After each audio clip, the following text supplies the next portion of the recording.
All right. It's funny. Wow, I'm Sister Rosemary Day and Sister Annie Ills here today, and we have a presentation. We are at the House of Ram at or near Delaware, and thanks for having me here. And I worked on the presentation. Actually, I've been working on it. Some of you may have seen some of it, but this one was completed specifically. What I call a short version, but not, well, it is a short version of the larger one. But this was completed for this presentation at Delaware, and for whoever may be viewing it live, welcome to all the live viewers. Islam, peace and love to everyone who is here and everyone who is not, everyone who is live looking and listening, and everyone who will look later and listen, and or listen later, because we have a message to bring that we think is most important. And it's not that it's a new message, it's just that it is time now to get the fundamentals of what nationality, actually this is called what is status. It's called what is status. You know, you got people who talk about changing their status, people selling you packages to change your status, or 500,000, 15, whatever. But what we found is that people have never looked up to see what status is. So, we hold not anyone accountable as much as we realize that our people as a whole and as a family, we simply lack knowledge. We need to accept that. It's been stated and said many times. So even those who may be selling you packages or telling you what status is, and we found they themselves never looked it up. Couldn't have. Because if you really looked up what the issue was, you wouldn't have to buy something and then complain later that someone said, I purchased something that's going to change my status change, when the truth is it's not something that anybody can ever change. They can't give it to you, they can't buy it. It's all up to, it's in you. So we have to begin to take responsibility for our condescendence in these matters. You know, and I like to say that because I was told that sometimes they think myself and Sister Annie E, we give condescending answers, like they're not full answers, they're not quite enough, right? But that's not it. We say, we as a people are the condescending ones because you're condescending because you're not studying and being on point about these issues in your life and about nationality and birthright. So we flip that back. Because sometimes you give somebody the answer, it's the right answer, but because they didn't study, they think it's something missing. You see? So tonight we trust that we will cover a couple of things, and one of the other things is, it's in the package. You with me? You with me, Sister Annie? Yeah. Let the people know you're here. Speak, say, give it Islam. Peace, everyone. All right, so originally this was called Truth and Falsehood is Strangely Mixed, the cover of this. This is RB Publications, Civics for the Rising Generations, in association with MorrisNationPublicRecords.com. Sister Annie over here. Presented by Rosemary Day and Annie Ill at the House of Ram, near Delaware, 2017 CCY 1437 MCY. Now I'm going to save this interior slide for last because I'm not going to charge anybody or say anything about voluntary ignorance or involuntary ignorance until you get a little idea of what we're talking about. What we're talking about when we say that this was about status. Islam, sister. Islam. How are you? Thank you, sister, as well. Welcome you. Good to see you. Just who you wanted to see, right? Daddy said, when? There you go. Status. Up top, you can't see it that well, and I have a remote access here, but it says standing. Listen up. Standing is synonymous with status, with right, with title, with interest, and with estate. They're all the same. That's what synonymous means, right? So let's look up. The question is, what is your status? So let's look up the word status. The standing, the state, or the condition being a social position, it is the legal relationship of an individual to the rest of the community. Status also relates to the rights, the duties, the capacities, and the incapacities which determine a person to a given class. It is the legal, personal relationship. It is not temporary in its nature, nor is it terminable. You can't cancel it, right? Nor is it terminable at the mere will of the parties. That's why the prophet said nobody can change your descent nature. Nor is it terminable at the mere will of the parties with which third persons and the state are concerned. While the term implies relation, it is not a mere relation because it also means a state. Since it also signifies the condition or circumstances in which one stands in regard to his or her property. So now, estate, that's a case law. I'm going to hold that for a second. We're going to read what happens is this. If I'm saying that status, right, title, interest, and estate are all the same thing, well, let's look up estate so that you can affirm that. Don't believe me. What is estate? It relates to any interest which one has in lands or in any subject of property. An estate in lands, tenements, and hereditaments. Because you can talk about hereditaments, right? And hereditaments, and it signifies such interest the tenant has therein, if there is a tenant, all right? Has therein, because if it was a tenant, then he's a tenant. He's not the owner anyway. So there's an interest that the tenant would have that he's on the property belong, or that's not his, that he's tenanting with.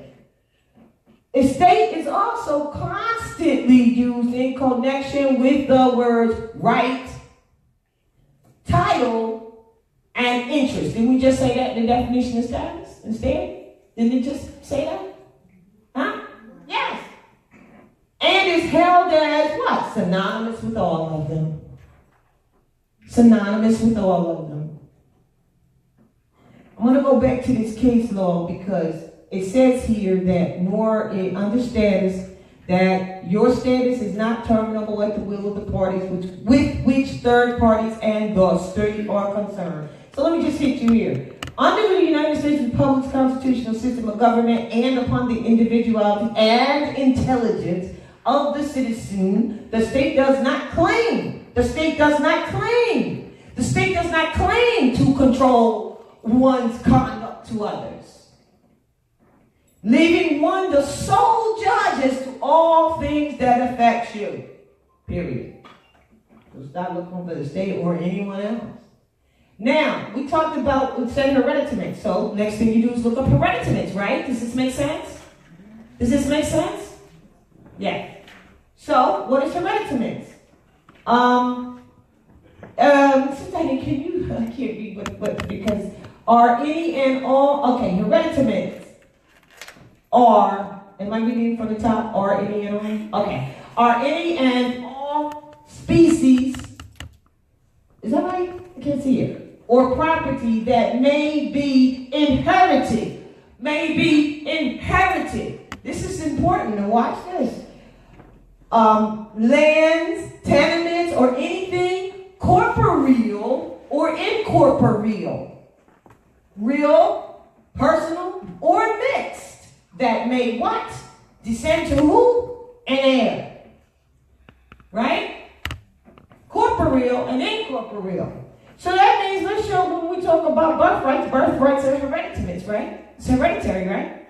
Oh, well, in case we weren't sure, what does it say? We already know this is about rights, right? And inheritance from status, right? Birthrights definition, any and all rights, privileges, inheritances, or possessions to which a natural person is entitled to by what? Birth. Once again, can't be bought or taken, bought, sold, or transferred, correct? All right. Such as a what? An estate that is descendable to an heir, correct? a civil liberty under a whole free constitution, especially the rights of firstborns. Because you know you got to pass on, so whether it's assisted, well, really women are the heirs, but if whoever the firstborn is, you got to, in our culture, we're going to pass it on to the matriarch. But if there's only one and it's only, whoever the firstborn is and the others are too young, that's how it's done. But keeping that in mind, I just read the definition of birthright. So the prophet said, come here, truth about your nationality and your birthrights, correct? Okay, how many people I've looked up and really put this together to know what that really is? I'm not saying that no one looked it up. Please don't get me wrong. We're just trying to put it in a place where it is really looked at as to what happens if you do not know this. And if you do not exercise this. All of us as a group of a nation of people, not just me or he or her or him, everyone, not people selling you a package to gain something that you were born with. It's a status that can't be changed. So, we talked about then hereditaments can be corporeal or incorporeal, correct? So why don't we look up what that means? Correct? Corporeal hereditaments means those things which are visible and tangible. Period. Visible and tangible. You can touch them, you can see them, right? That's a hereditament that's corporeal. Well, how about incorporeal hereditaments? How many people have ever looked this up? This incorporeal hereditaments, period. Or sis, I know Delilah probably ain't. Okay, good. Incorporeal hereditaments means hereditaments which are not in themselves or in itself visible, nor are they tangible.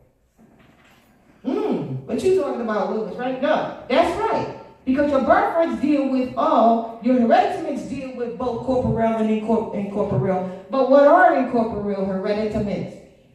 Because first of all, we know hereditaments can't be bought, sold, or transferred, so they've been descended down by heir, not by purchase. So, hereditaments which are not themselves or itself visible nor is it tangible. And incorporeal hereditament being a hereditary what? Does that say right?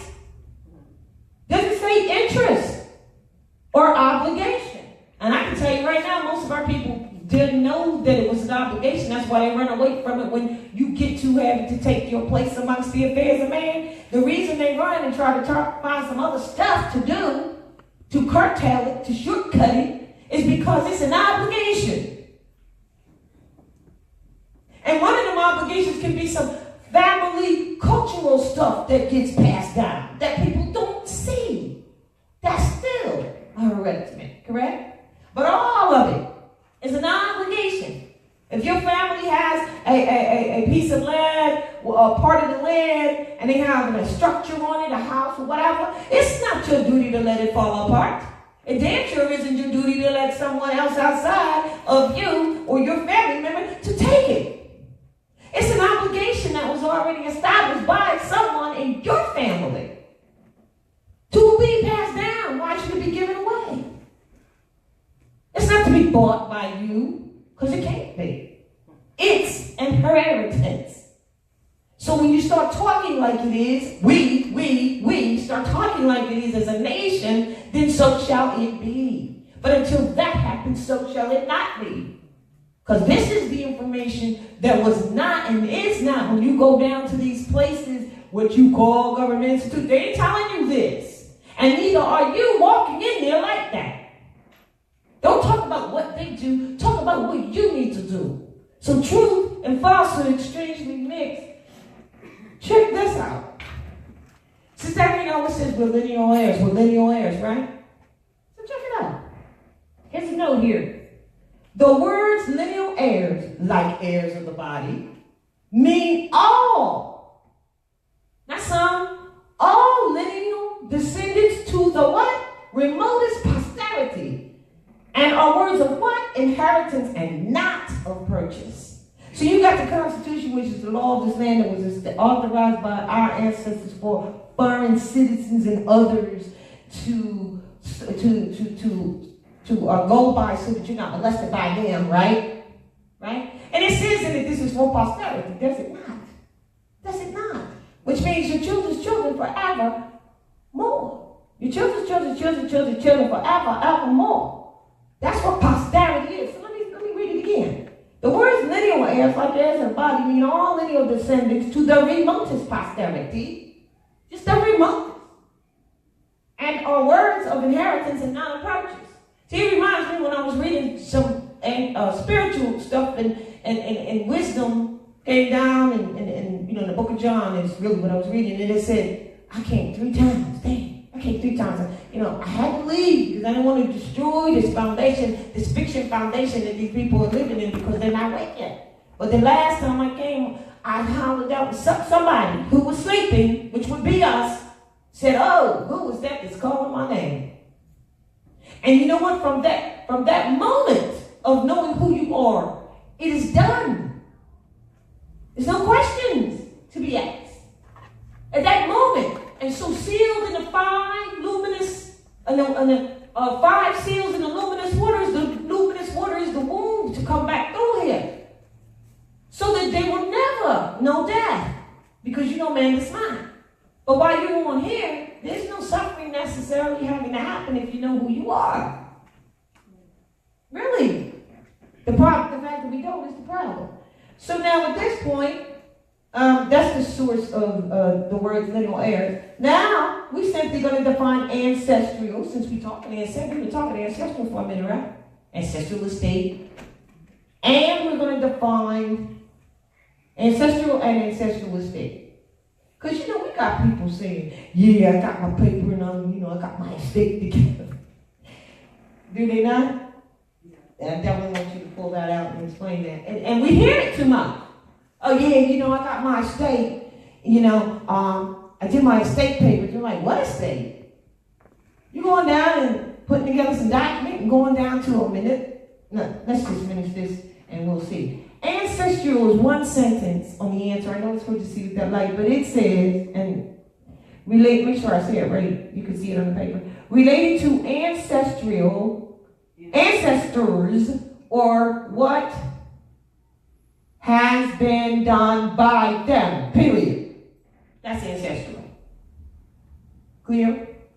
Oh, something makes you say clear in this room. Is that correct? Are you following me? All right. Ancestral estate. Oh, this is good. Are such as are transmitted by descent and not, once again, here we go. Not by what? Not by purchase. All right. Or such as are acquired either by descent or by operation of law. Realty which came to the intestate by descent or devised from a now dead ancestor or by a deed. Not deed paperwork. Not deed the paperwork down at these municipal counties. Deed, done deed. Something done. You see? They took that and put it in paper. It means a deed done. A deed meaning something done. You did a good deed today type thing. You know what I'm saying? That's what that was. Is. Not was, but still is. That's why it says, now dead ancestor or by a deed done of actual gift from a living one. Doesn't matter who does it, whether they wrote it down and said you should have it, but it's still a deed, not a written deed under a corporate structure.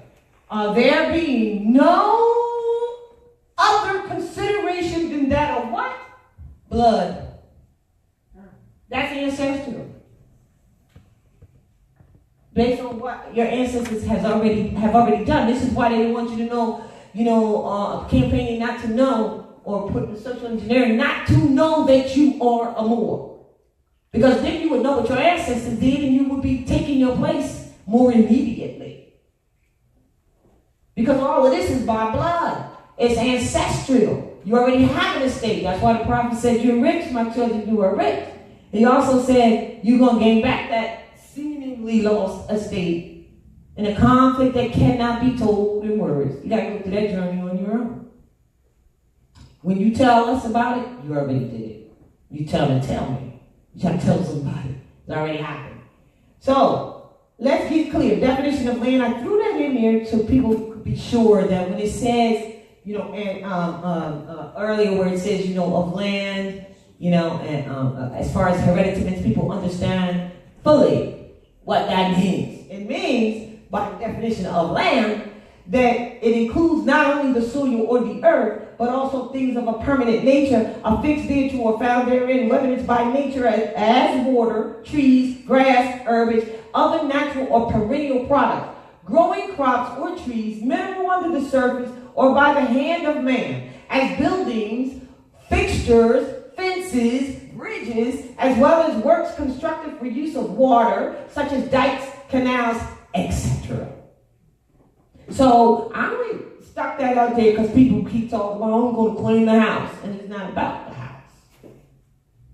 It's about the land. And that's the definition of land. I'm going to leave that there. Just moving on. Now, here's what I want to say at this juncture. And I want everyone to be honest with themselves. If you had not known and or exercised or effectuated the facts that have just been shared as to what status really is, then what has been happening is called escheating you and yours and the rest of your lineage, your posterity that comes out of you for the rest of their life if you do not get this into them at all costs. You will be spinning wheels and never find jack. They will give you, or it appears that this whole thing has stopped, which is what's gonna happen. The corporate will, and you will still be lost because of what you don't know about yourself, ourselves. So even if you say, well, the remind European, they've been messing with me, if they all died tomorrow, I won't say die tomorrow, but if all that stopped tomorrow, you will still be lost. Because you don't know who you are. You don't know what is already available. You don't even know what status is. How could you take your place amongst the affairs of man? Because these modern Europeans here, they're not really the real problem. Anyway, you got family members to connect to across the entire nation, the whole entire world, all four corners. And so, with us not knowing this, we still are looked at as ignorantly, suffering from a lack of knowledge and ignorance. So even when, it's important because someone else will come in and steal it from you. Right? All right. It has to be known. And you have to know what the law of the land is so that can be defended too from someone else that might come in and want to take advantage of us. Because of that we don't know. See, what you know can't be taken from you. And that's why it says, Yahshua says, my people suffer from what? Lack of knowledge. It's all day, every day. That's what it is. So, the definition of escheat, because that's what's happening as a result of not knowing these things just mentioned, which is fundamental. Correct? Buying a status package, you don't know what status is. Selling status package, you don't know what status is. Whose fault is it? No one's over the other. No one over the other. It's all lack of knowledge. No time to be blaming and pointing fingers at Jack, because I do believe that anybody who would do that doesn't know either. Got to be the case. But it doesn't matter. We need to know this for our own, in order to take our place amongst the affairs of man. Now, escheat is an aspect. This is what's happening as a result of us not knowing. Yeah, I know y'all heard the word escheat before, right? How many have not ever heard of the word escheat? All right, you heard it, but it was just a word. If you don't know how to apply it, or what it really means, or what it really is. You understand? You have to put these things together. That's called study, and that's why that was our charge. So, escheating is what is being done to you because because of what we don't know. We haven't claimed our position or our status, even though we may think we did, and we may have spent 1,000. It don't matter. Escheat is an aspect derived, and I want you to really hear this definition. It's real. Escheat is an aspect derived of feudal, underline feudal, put a pin in it, feudal law that pretends the falling back or reversion of land to the lord of the fee upon what? Failure of who? Heirs, that are capable of inheritance.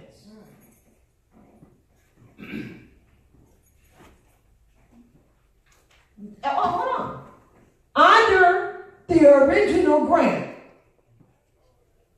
As soon as I read this, can you please explain, please? Under the original, let's read that again. You're being exceeded because of what you don't know. This one says, what was just explained, those positions that allow you to understand what status is and take your place amongst the affairs of man. Because it's a failure of the heirs that are capable of inheritance under the original grant. Underline, because a whole lot of people out here talking about I'm the grantor. No. Under the original grant. It's a dishonor. Do your mothers and fathers not know that? Who granted what to you? It's a dishonor to not know that. The condition, we're still reading this sheet now. Continuing. In case we didn't get that first line, which is very powerful, let's hit it a little harder with the definition because this is what it is. The condition where the state makes a claim of lands or of your inheritances, wherein or whereas the heirs to said estate or inheritances are by whatever obstruction, whatever incapacity, whatever incompetence, or other constant condition that is created or claimed to constitute a state of what?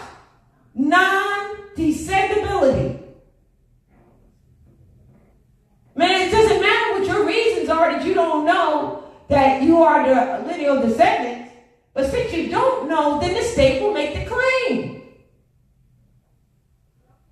Because the heirs aren't. Do you understand that's what I just said? You can look it up in Blackstone. Now, I told you to put a pen in feudal. Feudal, I looked it up. Because it says escheat is an aspect derived of feudal law. What the heck is feudal law? Oh, well, feudal, the whole word, really. It pertains to feuds and fees relating to and growing out of the feudal system or from feudal law. Check out the underline. Having its what? Origins amongst who? European-style governments. Is this a European-style government, American? No. Who said yes?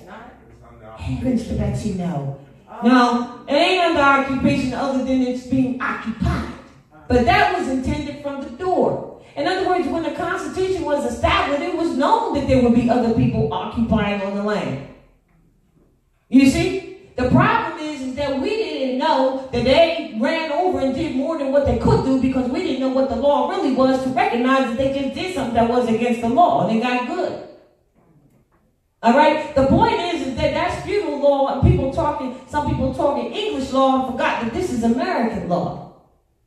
And we're the original Americans. That's the problem. So to say we were under occupation, that's true. But so what? The whole intent of the Constitution was that there's going to be some other people coming on over here and living here with you. That's called occupying. Is it not? You hear me? Islam. You have a comment? Yeah. Hold on. He wants to get the mic for you. Tenants are occupying the landlord's property. That's true too. And so let's go back in case you didn't understand. Because when you see him say to the Lord of the fee, that means the person who's the landlord of the building, but he could be a modern European. That don't mean he owns his stuff. That's why he's the landlord. Title. Well, we're the original landlords, but who are we running to? Because they're occupying, right? So I'm saying we think in our mind that when you think of landlord, you're thinking of a modern European always. That's the way it got to be. When it's a terminology that whoever you might have running, you're being the Lord of the fee, collecting the finance for you, let's say, on the building where you might be charging people to be there, then that would be the one who is with the fee, the Lord of the fee. You get it? That don't mean it's their stuff. I'm going to show you something. Do you want to mention about the original grantor now before we move on? Please.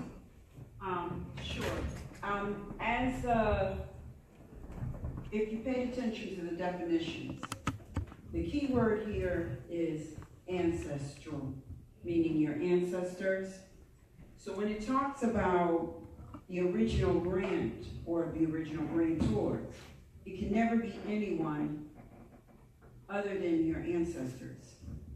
So if you're putting together something and you're alleging to be a grantor, you're actually demonstrating that you're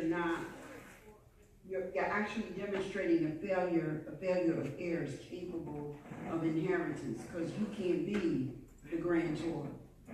Once you say that you are a grantor, you're talking about something of a commercial nature, because that's today, 2016. When you stay with ancestors, you're talking about inheritance. Inheritance cannot be bought, sold, or transferred. So that's the strength of what you're saying. Islam? It's Islam. Got it? Got that so far? So, thank you, Sister Eddie. So, moving along on this song. So, it's important to know that this is not a European style government. And if you're dealing with one that's occupying the land, it is not your thing. What are you laughing at? My CD? Ah. Oh, feeling right. Okay, so the question is then, all right. Well then, who are the heirs of the American ancestral state then? Baba. You are. The lineal descendants of the mothers and the fathers of civilization and civilization principles on the entire planet, all four corners of the earth. This, what did I write? Can you help me out here? What does it say? This what? This is why. Oh, this is why, thank you. No matter where the, where the what? Archaeologists, everybody who's listening on favor, it's just that this item here is brought from the first one. No matter where the archaeologists go on the planet, the oldest bones that they will find are of what they call what? The African woman, which is the first man. Y'all got that right. Alright. They named them bones Lucy. Y'all saw the movie Lucy, right? She gave you the message, didn't you? They gave you the message through that movie. Because, why is it Lucy? Anybody know? Now, Miz made an article called, what was it called? You don't remember? It was a few years ago. About this, and it's on the site. Because it is because Lucy is a derivative of lucid, the lucid light, from the ultimate who? Light bearer. Who is the ultimate light bearer? Her. She is the ultimate light bearer. See the statue here. Remember in the movie they said they had 3 statues of liberty? They only showed you 2. Well, this was the 3rd one because it's a sister. And Moabite. And look at the lantern. You see that lantern? Lucid light. The original light bearer. You follow? This is very real. So now, the definition of those who are on this continent, American, means what? An aboriginal or one of the various copper-colored natives found on the American continent by the Europeans. This is the original application of the name, period. That's the original application of it. So now that means that, some people find out, then we're the original people, we're the natives. Whoa, we must be them Indians. We're going to clear that up today, too.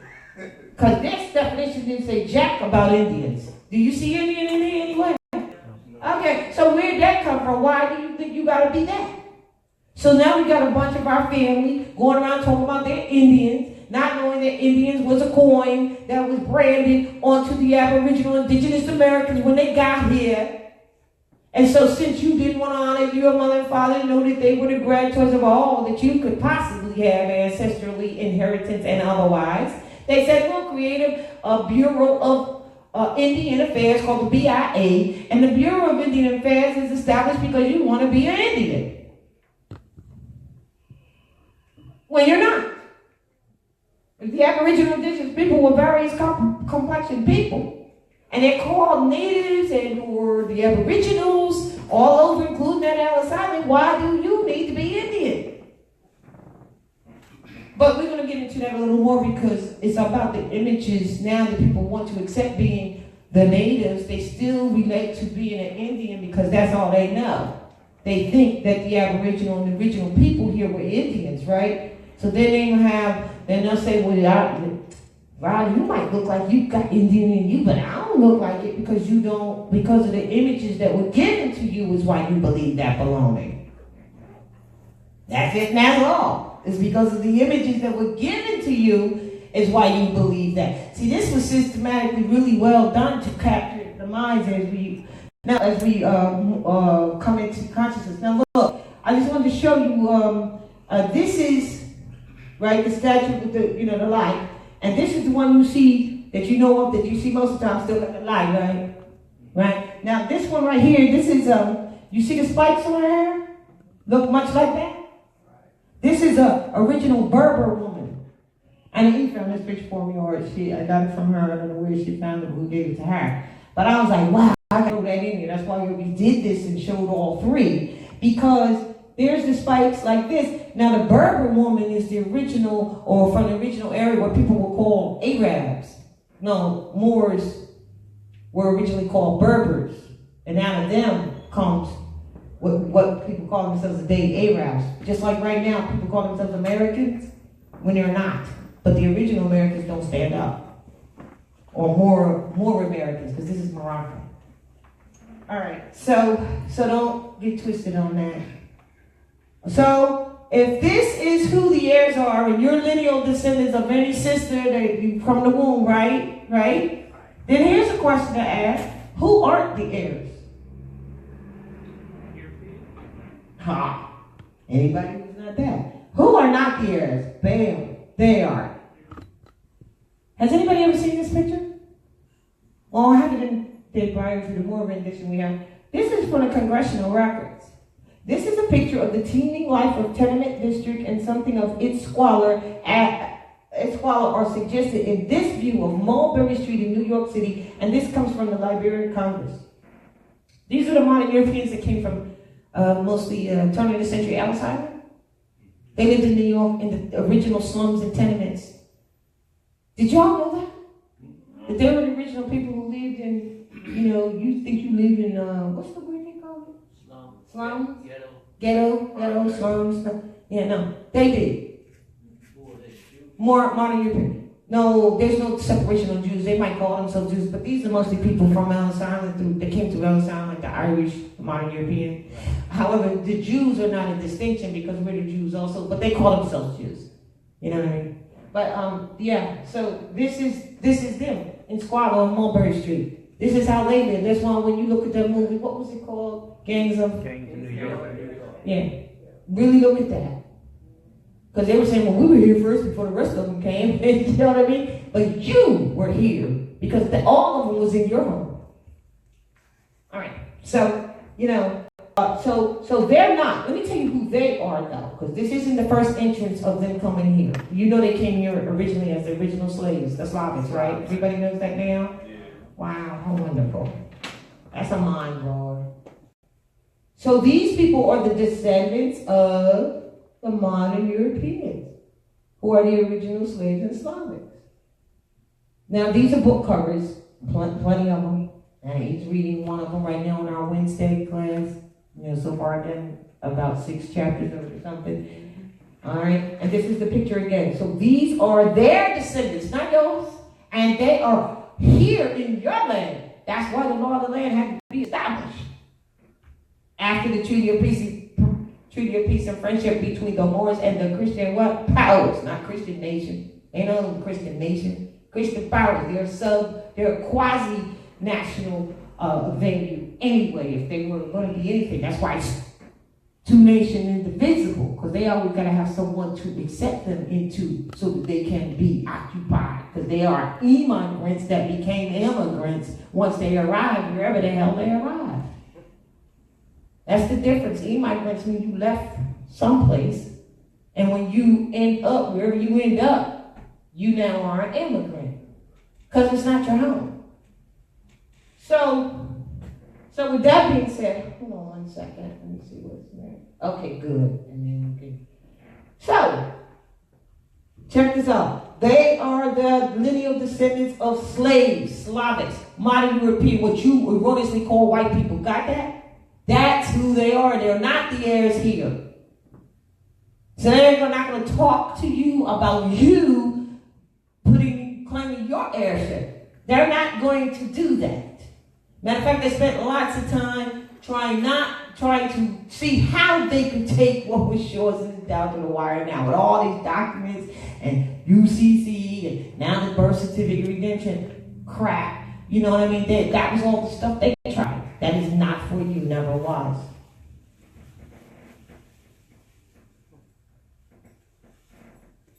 I don't know if I want to read this, and I don't, but I will read the first one. Maybe this too.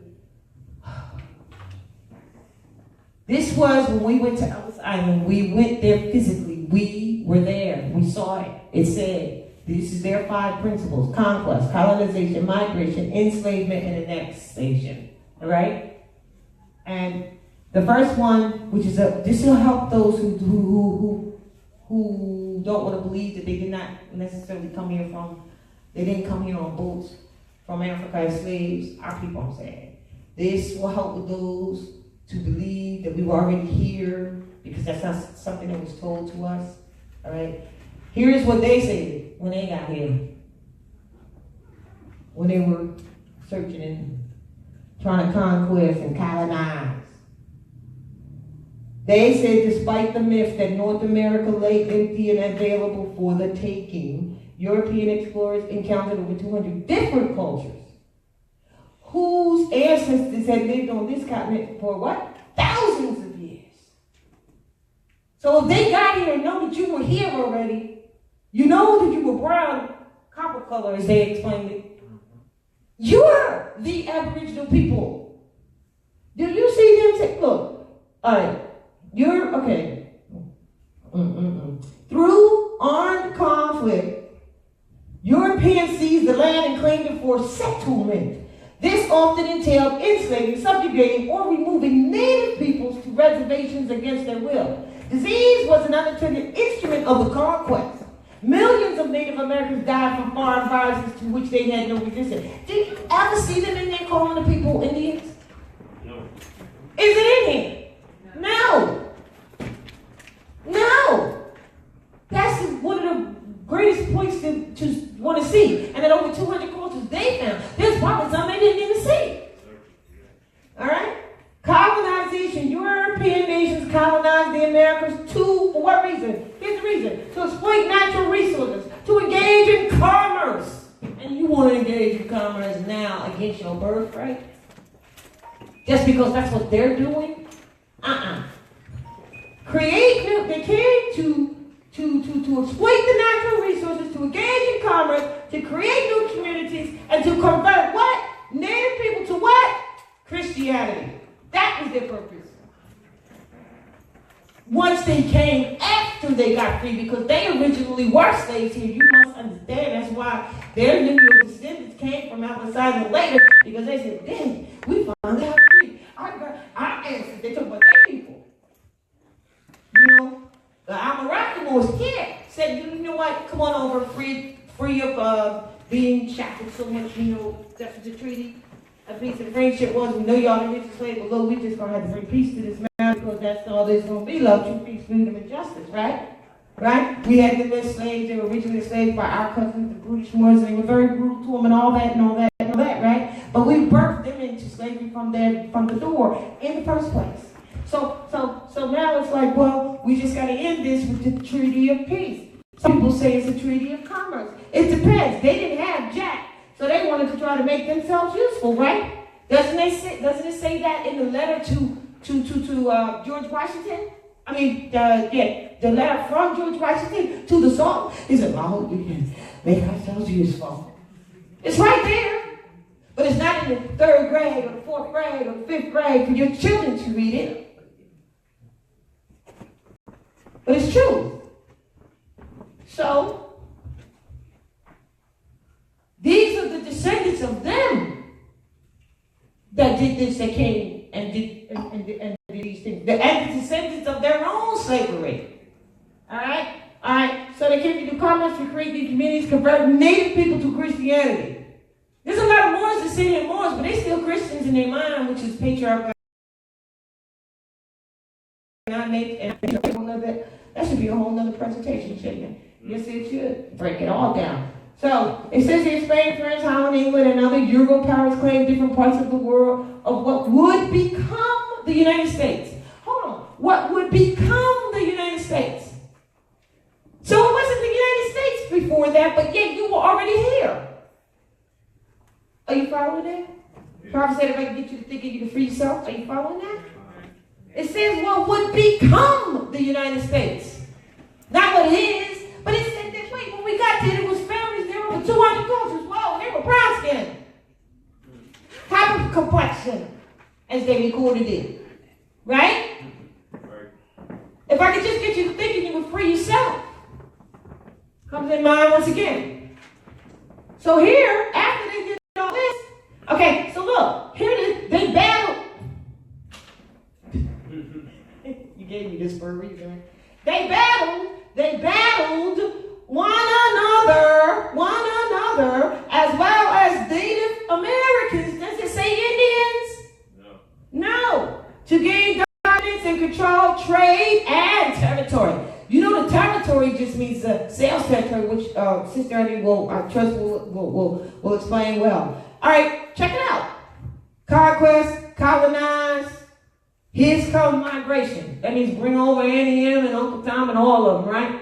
Bring them on over, migrate over. We done done this. We done colonized. You know what I mean? Come on with it. Beginning new tens of thousands of years ago, people migrated to North America and the land that now makes up the United States. Ain't talking about them migrated to here because they weren't here that long. So, in the 16th century, new groups, right?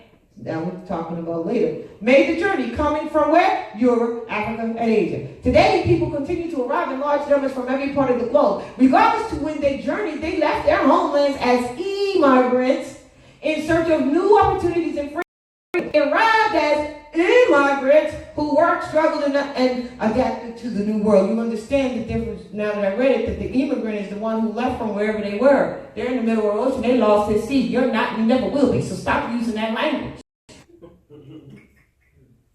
Enslavement. European, colonial. Now, 4 flags, or there 5. Now we're going to go enslave some people from the coast of Africa. But they didn't do it without the help of their own brethren. Of our Euro brethren to enslave you. Down my Europeans, they want to go and do some enslavement stuff, right? That's when they brought some people over from the shores of Africa. By the help of your own brethren. That's why the new movie called, I'm gonna start, Roots. Have y'all seen the new rendition of Roots? First thing it does, you know, y'all enslaved each other. Now you were told that. They showed the record straight. Of course, they don't tell about back then the original slaves, but as far as I enslaved, that says enslavement. That says enslavement. Because they're original slaves. This is enslavement. Because we're not the original slaves at all, period, ever. Now that enslavement has moved to a place of a posterity of generations that's called a mental slavery. That's why the prophet said, I came to take you out of your mental slavery. Because man is mine, and if we would get out of that, we would be able to manifest. So here we go. Read it now, let's finish it. So here we are. European colonial powers enslaved more than 10 million West Africans and transported them to the Americas and the Caribbean. So, brethren in the Caribbean, we're all related. But first of all, we were already here anyway. Because America's north, south, central, and the adjoining islands. And the first time that Columbus came, he went to Haiti anyway. But then they said they discovered America, but it was there. So that's how you know it's a key. Get to thinking that it's all one thing. The only person that separates or tries to by misteaching is the modern European public school institutions and stuff when they try to make you think that North America is separated from South America, but they don't know what to do with Canaanland because Canaanland is connected too. So the national constitution includes Canaanland because that's North America. And then you still have in Central America because it's all America. It's just North, South, Central.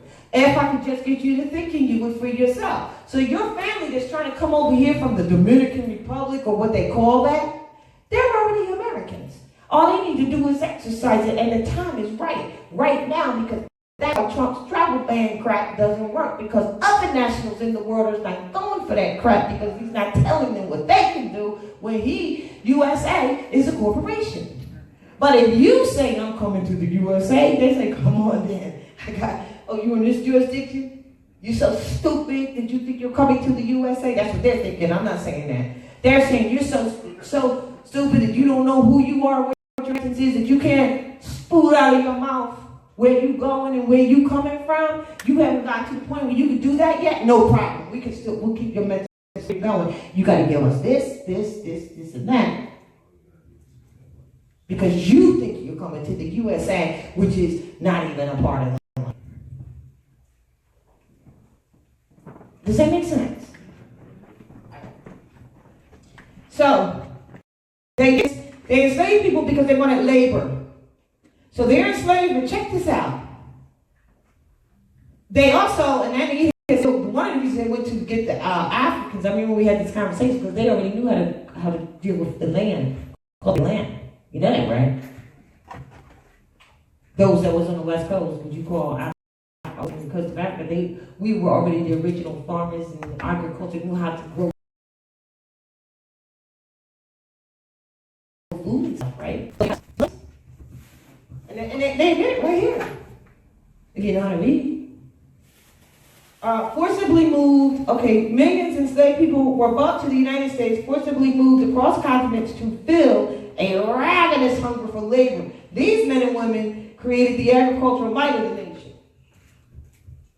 Their enslavement played a role in what? Both building the nation and in tearing it down.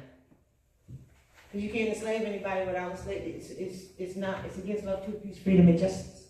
That's why the prophet said every nation has suffered slavery.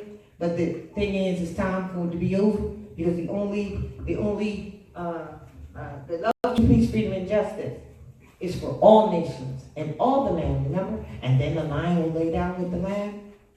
You read his, you got to read his stuff. That's what he said. The 5 principles is for all nations: love, truth, peace, freedom, and justice. That's the only way this thing's gonna be fixed. With those principles, read me the 5 principles they got. They're not it. So lastly, that's absolutely opposing. Lastly, annexation. Annexation means when you annex something, you go over here and you just take this and say, okay, this is mine. All right, I'm gonna annex and add this on. After they've got to do it, look, they're admitting to you what we have told you, that they're just calling this Delaware, but this is not Delaware. When you call it that, then you agree, correct? Correct. I'm going to show you proof of that right here on the last one called annexation. Since we don't know, remember, these are their principles and intent from Alabama. They posted. They're posted in such a way that, you know how they say, sometimes it's right in front of you? It's right in front of you. Like everybody goes in and they go up here to go see this display, and over here and go see that. And then the so-called Jews go see, about their Holocaust and stuff like that. That's what they call. No one sees it right in your face. Brother Mario went when he came to New York. We spoke it because we didn't have it printed yet. We had just come from. We were like, we couldn't believe what we had just experienced at Ellis Island. And before he left the area, he went over to, he was near New York. Before he left to go back, he went over there, in Pronto. He wasn't planning to go. In Pronto, he wasn't planning to go, but he went, because it's just a ferry ride if you're at New York. Everybody go, but we never had no reason to go there. Right? So what he did, same thing he experienced. Damn, almost didn't see it. It's right in your face. That's how life was for us, because we didn't either. So anyway, annexation is the claiming of new territories by a government through war, through treaty, or purchase. The United States expanded its territory by annexing areas that had once belonged to other nations, especially to the Native Americans, France, Spain, Russia, Mexico, and Hawaii. Here's how it's done. While the people who inhabited those annexed territories did not physically migrate, that means you didn't go nowhere, right? While the people who were already there did not physically go anywhere, they still found themselves living in a new, country, and encountering new people in a new challenge. That means your behind went to sleep last night and this was called whatever it was called.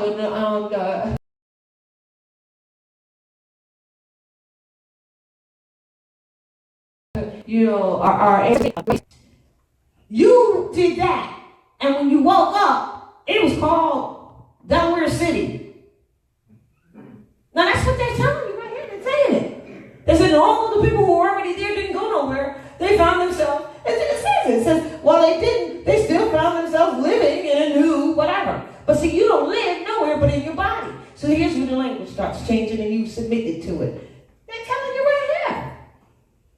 That's why he says your ancestral state / national domicile. North America, ancestral state, national domicile. South America, whatever.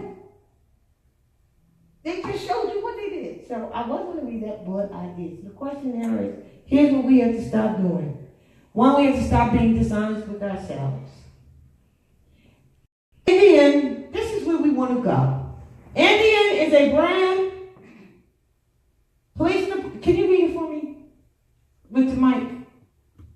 Because I can't see it. Indian is a brand placed upon the Aboriginal and indigenous natives of the American land. The so-called Indians referred to the modern Europeans as pale-face. This means the so-called Indians were not pale faces. Does that make sense to you? So all of our people who say, oh, I'm an Indian.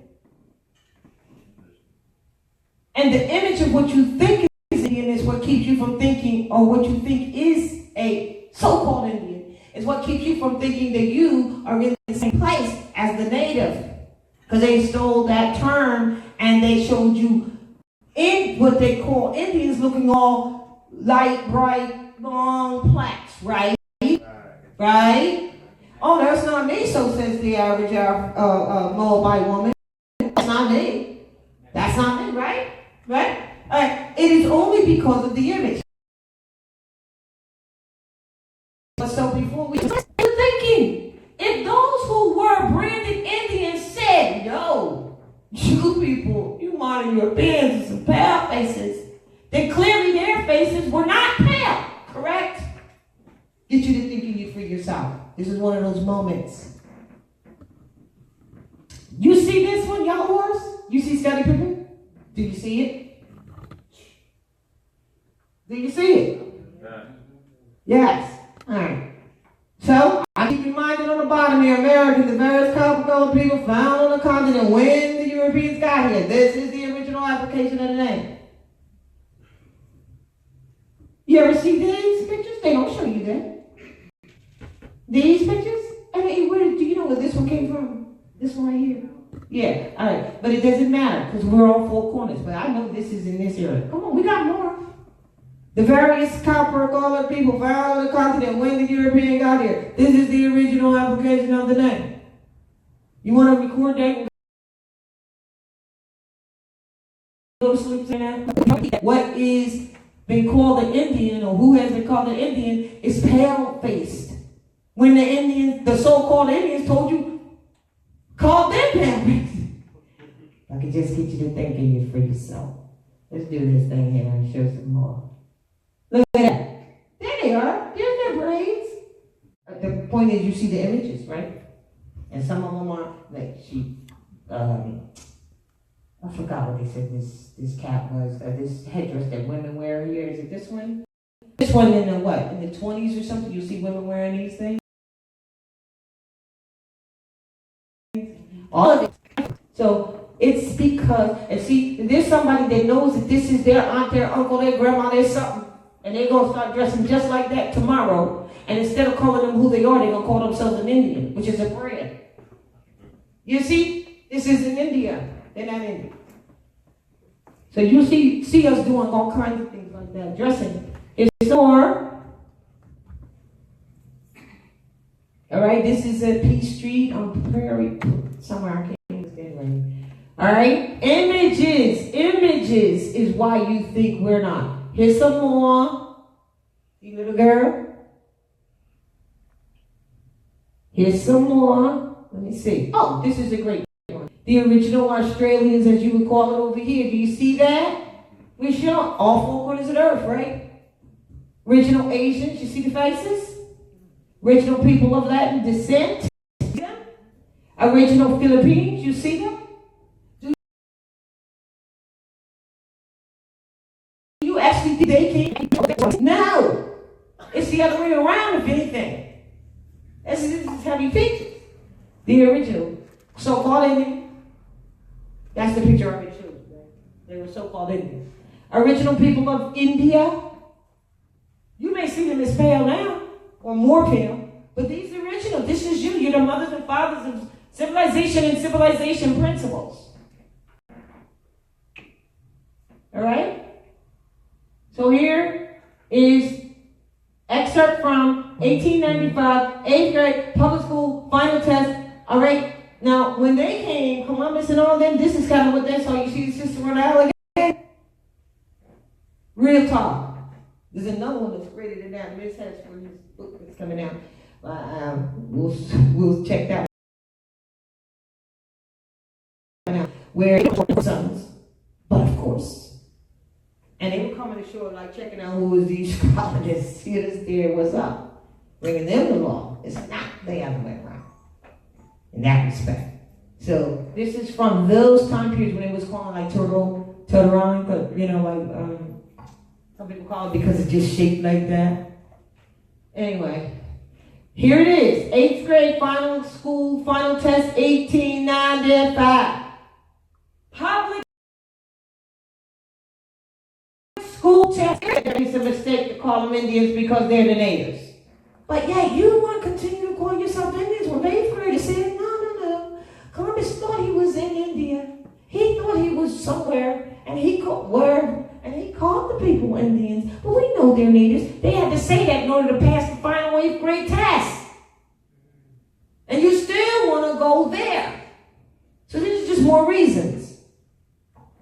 They sailed from Palos on August the 3rd, 1492, and headed into unknown waters. It was not long before the crews wanted to turn back, threatening mutiny as all kinds of fears and superstitions troubled them.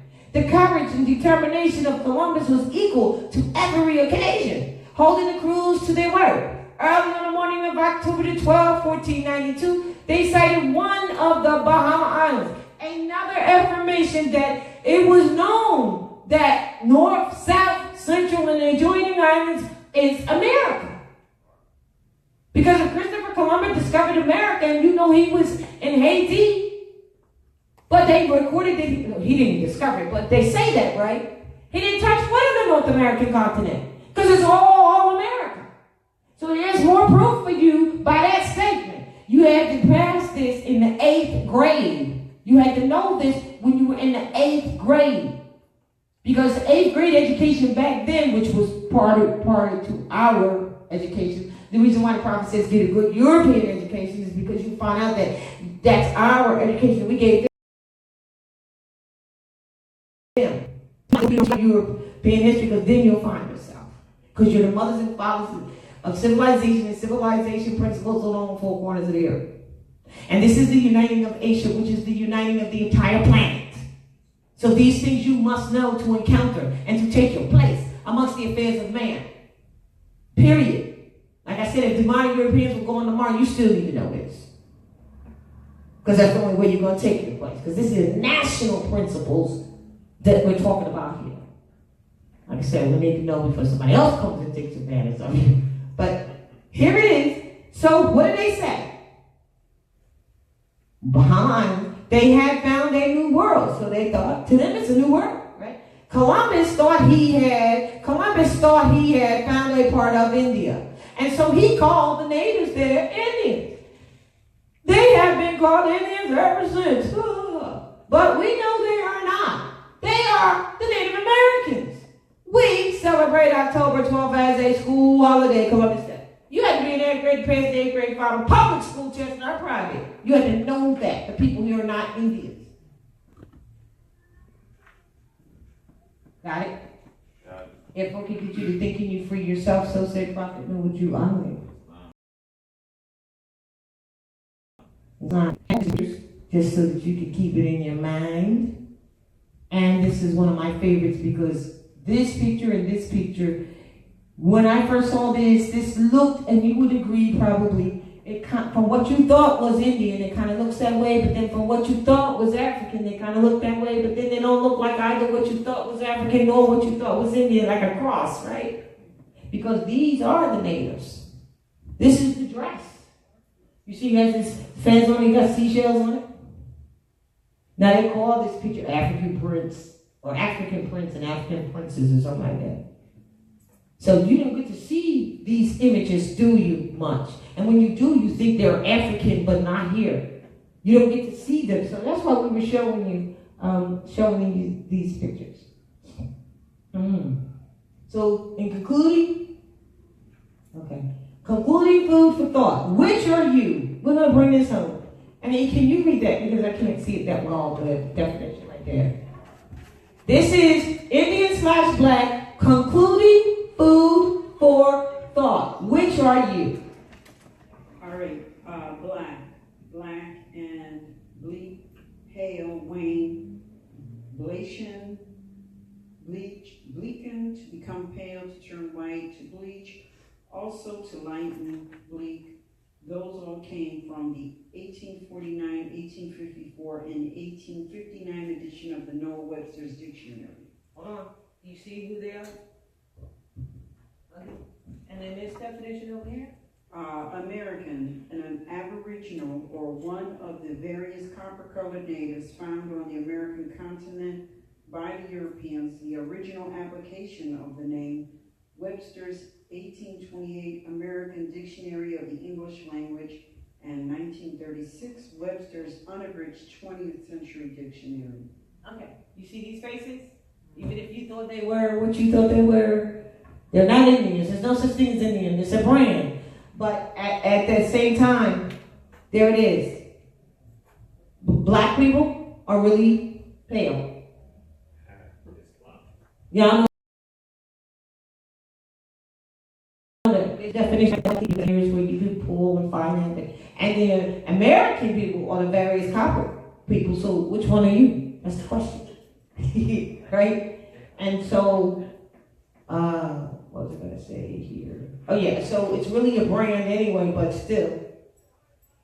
Black, American. Which one are you? Something else had just come to my mind regarding this, and I just forgot what it was. As a point of I was looking at these dates. You see how they say 1849, 18. These are later dates. How they abridge stuff. You gotta watch out for abridged stuff too. In later editions. So, do you get the comparison? Yep. Oh, that's what it was. Talking Indian. Recently, remember President T for the USA Corporation, United States of America, said, I'm going to send all the Indians back to India, on a boat to India. You remember making that statement? That's not going to happen, but he said it, right? Part of that reason is because if you want to call yourself an Indian, then they say, okay, we'll send you to Hindustan, which Indian is a corporate term on Hindustan. But the Hindustanians were already here because we're all the same family. But here's what's interesting. Let's say that was going to happen. Guess who wouldn't be on the boat back to Hindustan? The Hindustani nationals. Crazy, right? So that's what that was about. See, a lot of things are happening just to get you thinking. Because the prophet said, if I could just get you to thinking, you would for yourself. So a lot of things, but think about dying. They would be the ones dying. All right. So, and then also I'm going to make the European tell the truth. This recent picture here, do you see this recent picture here? It says, will the real indigenous ones finally step forward? So let's get rid of the Pope crap. Wasting time talking about the Pope this and the Pope this. The Pope already gave up the ghost when he came here and went to Philadelphia on the conference floor. Pope says indigenous people must have final say about their land. Does he say Indians? Nope. Now know that if you're Aboriginal, you're indigenous. But if you're indigenous, it don't mean you're Aboriginal.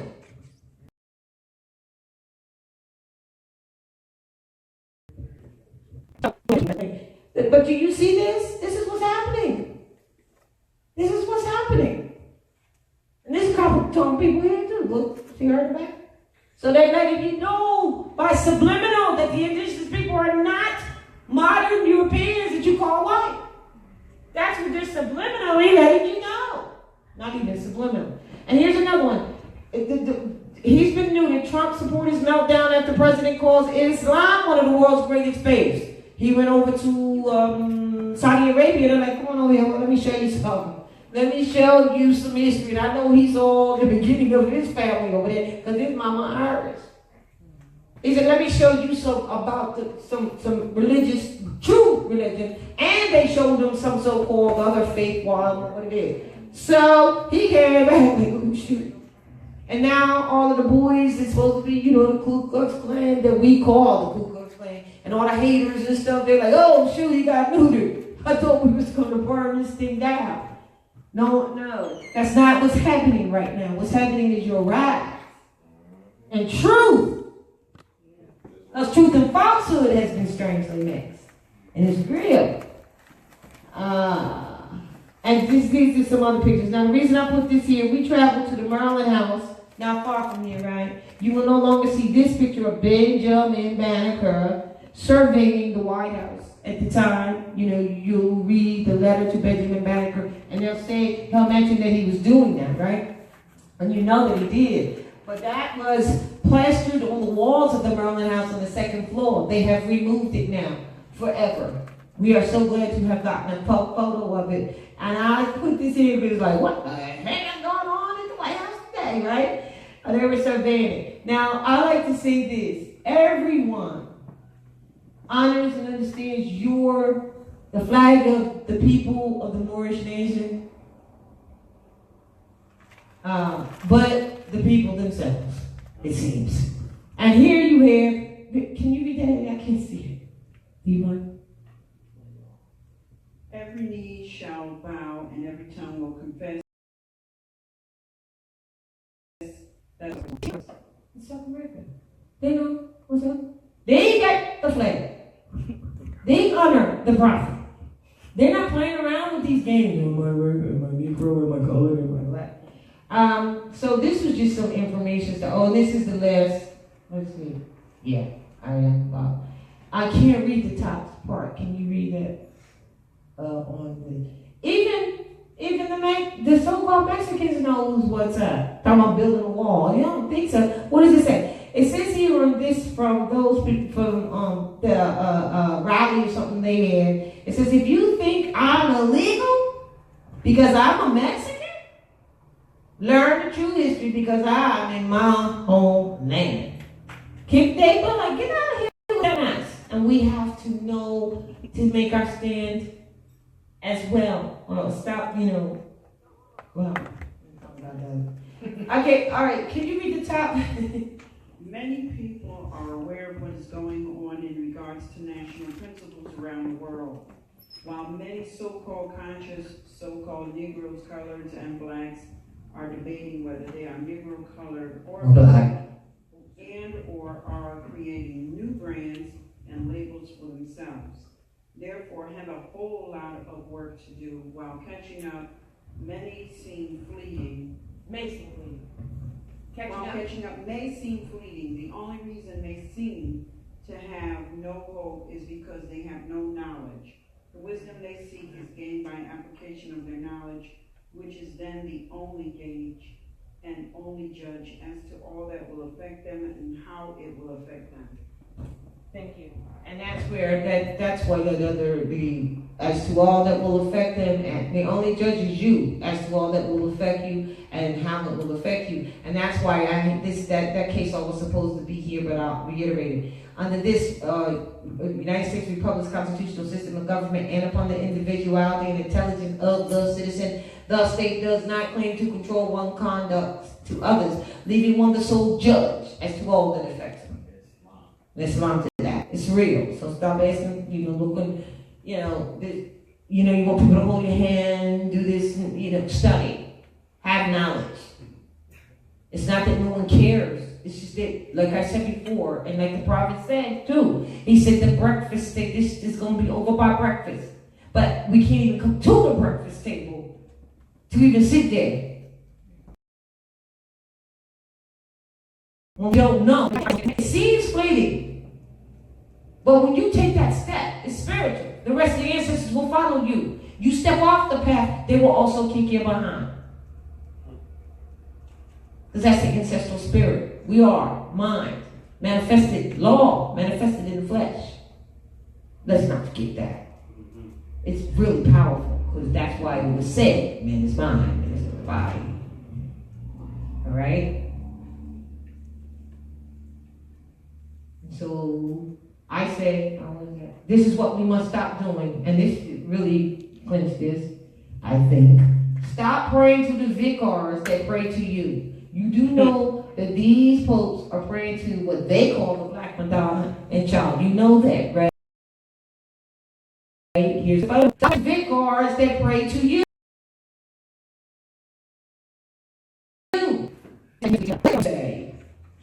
A vicar is one who performs the functions of another, a substitute. And then also in that definition, the incumbent of an appropriate or inappropriate ecclesiastical benefice as distinguished from the incumbent of a non-appropriate benefice who is called a rector. That's why they all have rectories. However, what that means is the vicar is the substitute, and if someone is going to take his place, he has substitute too. That's all. The incumbent of one. All right. And stop praying to vicars that pray to you and living under your family crest. There it is right there. I know y'all all seen this picture, right? It's on the site. Who said no? All right. Then good. It's fine. There's one who haven't seen it. You said you haven't seen it?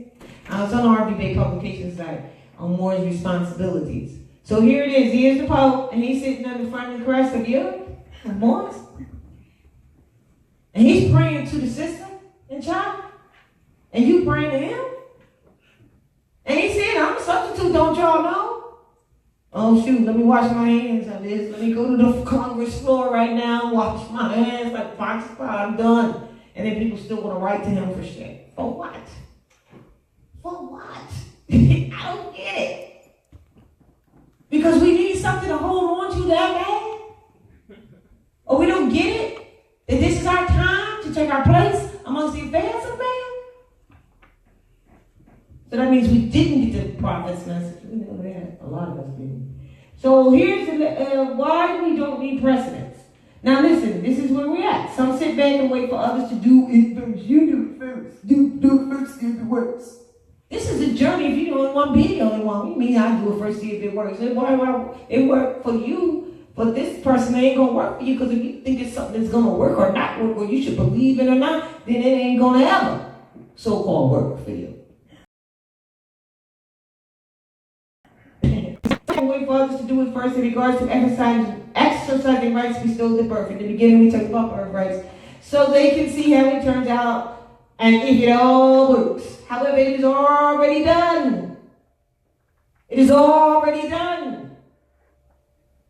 International maxims, res judicata, and case laws already exist as well to affirm it. It is you that must have the spirit of law within you and have it on your dial plate, able to dial it up at a moment's notice. Then it becomes worth the investment of study time and becomes what is inherently transferred to your children. That's the only way, because you know no one else is going to do it. It's got to be you. You read chapter 23 of the Circle 7 Quran, which tells you how to deal with your children and raise them up. It tells you that too. Teach them with the maxims of truth.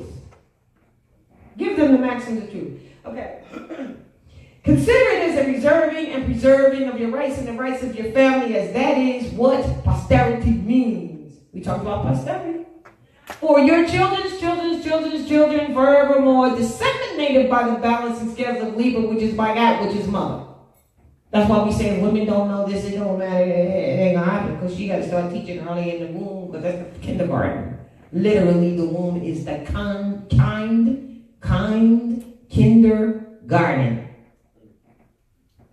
I did give the definition of racial equality, but we're going to come back to that. So think of judge, we're not going to come back, we're going to skip through that. Everybody has looked that up in Blackstone. But it says a matter that is already adjudged, a thing that is judicially acted upon or decided already, a thing or matter that is settled by judgment, a phrase of the civil law constantly quoted in the books, rules that final judgment on decree merits of the court of decree on merits by underline court of what? Competent jurisdiction, and that's the other thing. They got case laws, and Eden and I was just talking about, they got case laws out that come from municipalities. That's not a case law.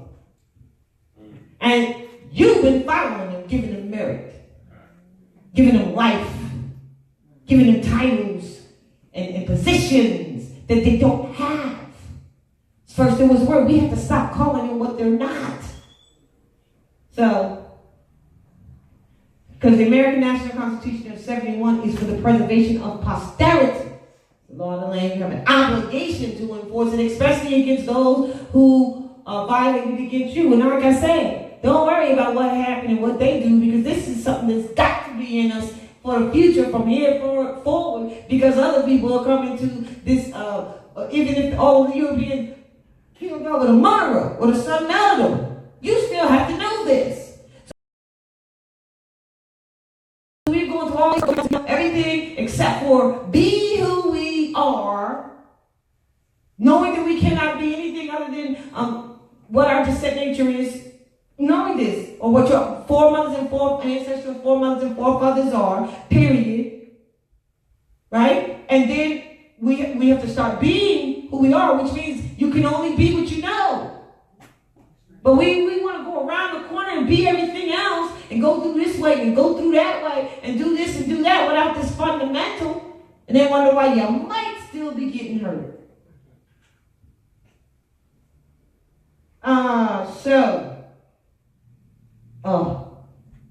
This is my last part. And I have to do this. This is my baby right here. This is my illustration. But I can't read it up here. Can you read it for me? Oh, let me get rid of this. This is my...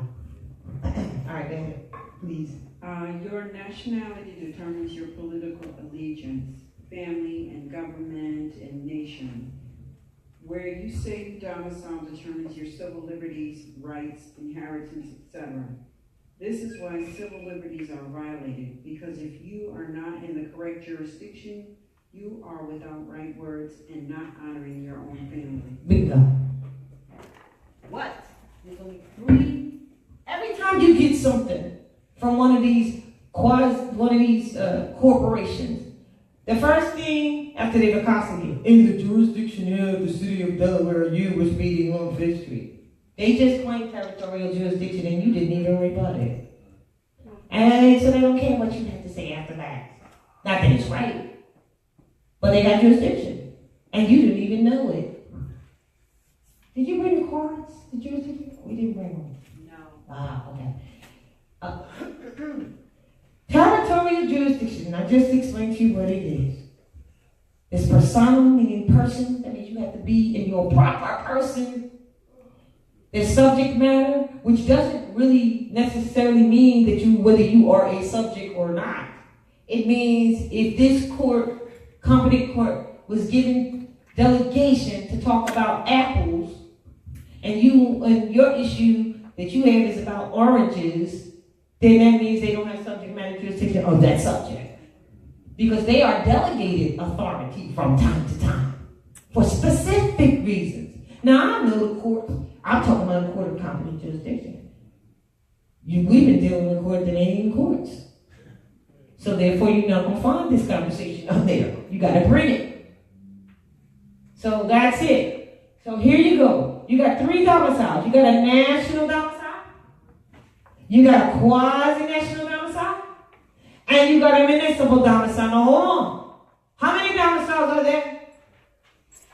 3. Oh, all right. First one is called what? Can we make it? Can we read what a national domicile? Because you're nationals, right? It's not. The domicile is a nation and not with reference to a particular locality or subdivision of a nation. Are these all the little states in North America? Is that a subdivision? That's subdividing, isn't it? That ain't a national domicile. Got it? Since you got it, brother, read the one-liner definition of what a quasi-national domicile is. One involving resident. All right. One in. Cut it over here. One involving residents in a state. Wow. Say it again. Say it again. One involving residents in a state. That's a quasi-national domicile. Oh, wow. Can I ever say I live in a state? Could I ever say I'm a resident of a state? No. Because that's a quasi-national domicile and I'm a national. And my domicile has to be one without divisions. Subdivisions. So sometimes we learn visually, don't we? I trust that visually will help. Because it's very real. Because they are states that are quasi-national domiciles, but you're not a member of them. And when you say that you are, you give them power. You give them numbers. They keep asking you to pay them taxes. Because you said you're a part of them, and they're not national. They come up with stuff that ain't real and ain't really law. They got people, some of our people, out right now today thinking that they have a legislative department in the state that made a law against them. That's how bad it is, because if we had read the Constitution, which is the law of the land, we would have known that they can't even do that. But because since so many people want something there now, they give them support to do that and believe that they just made a law and then start slandering people and defending as agents the corporation, which is really the third domicile for the most part. And what's the third one called? A municipal domicile. This is where your injuries are. The municipal domicile, and remember the national, which doesn't have a territory divide. Quasi-national is all, anybody talking about their state. So a municipal is one. One which is distinguished from the national, right?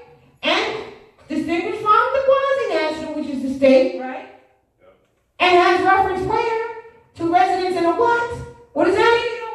County, township, municipal, say it. How do you say it, please say it. So I know what we say. County, city, town, township, borough. All of that right here in a county, township, or municipality. Do you see this clearly? I didn't make it up. I just graphically put it together. And I really meant to copy the first so many pages. And have to get this is important. Do you see? So your proper stance is in response to this right here, the territorial jurisdiction that they claim, is this: in the jurisdiction of my ancestral state / national domicile - North America. I was traveling on my ancestral state. Where you just read? Right here at the bottom. In the jurisdiction of my, like in other words, they take territorial jurisdiction by saying in the jurisdiction of the city of, Philadelphia or Wilmington or whatever, you were speeding on Fifth Street or whatever it was they say you were doing there. You know what I mean? Because see, next week they're going to say you was eating a banana on Tuesday and you're not supposed to eat them except for on Wednesday. And you may think that what I'm saying sounds crazy, because I remember when it was first said to me that I thought it was crazy, but it's real. Why is it real? Because we don't know the law. We don't know that they can't make law. They know that we don't know, so they keep making them anyway, and they're counting and they're desperate for finance, so why not make up something? Let me give you a real example. Recently, last week, someone called me up and said, guess what? I was traveling somewhere on the road, right? And this would be in what you would call me in New Jersey. And they said they got pulled over. There was a policy enforcement car on the side of the road, stopping someone, pulling someone over. They trying to double stack their stuff, right? So look, if you don't get all the way to left when you see that, they got a ticket for you. It can be from 100 to 500 notes. And guess what? Since they didn't promulgate it, publicize it properly, if it were law, meaning if they had to put it on the doorknob of every house, if that were the case, if it were proper, they didn't make sure that the people knew about it. So what did they do? Oh, I didn't know about that. The person said, I didn't know about that. I didn't know. Well, I'll tell you what we're going to do there. Tell you what. We'll drop this. We'll drop the ignorance of the laws of the kid. But I didn't know all those. The other point. We'll drop this down to, and they dropped it down to the negotiating some sort of not having your license plate displayed properly, something like that, right? That's what they did, because at that point, all you're going to do is negotiate. It's threat to arrest and argument. This ticket is new. This is a new charge. This fine could be up to $500. I mean, I'm standing there, depending on how you act. I might make this ticket $100. I might make it $200 because I can negotiate that. It's all bull.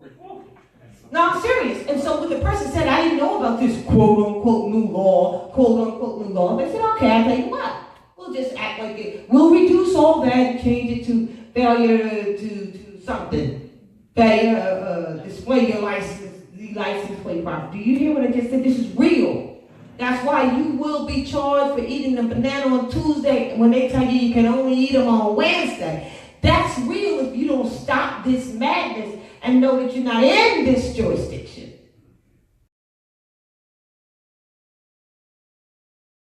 And it's kind of happening early. People wait to see. Wait, broke the wagon down for real.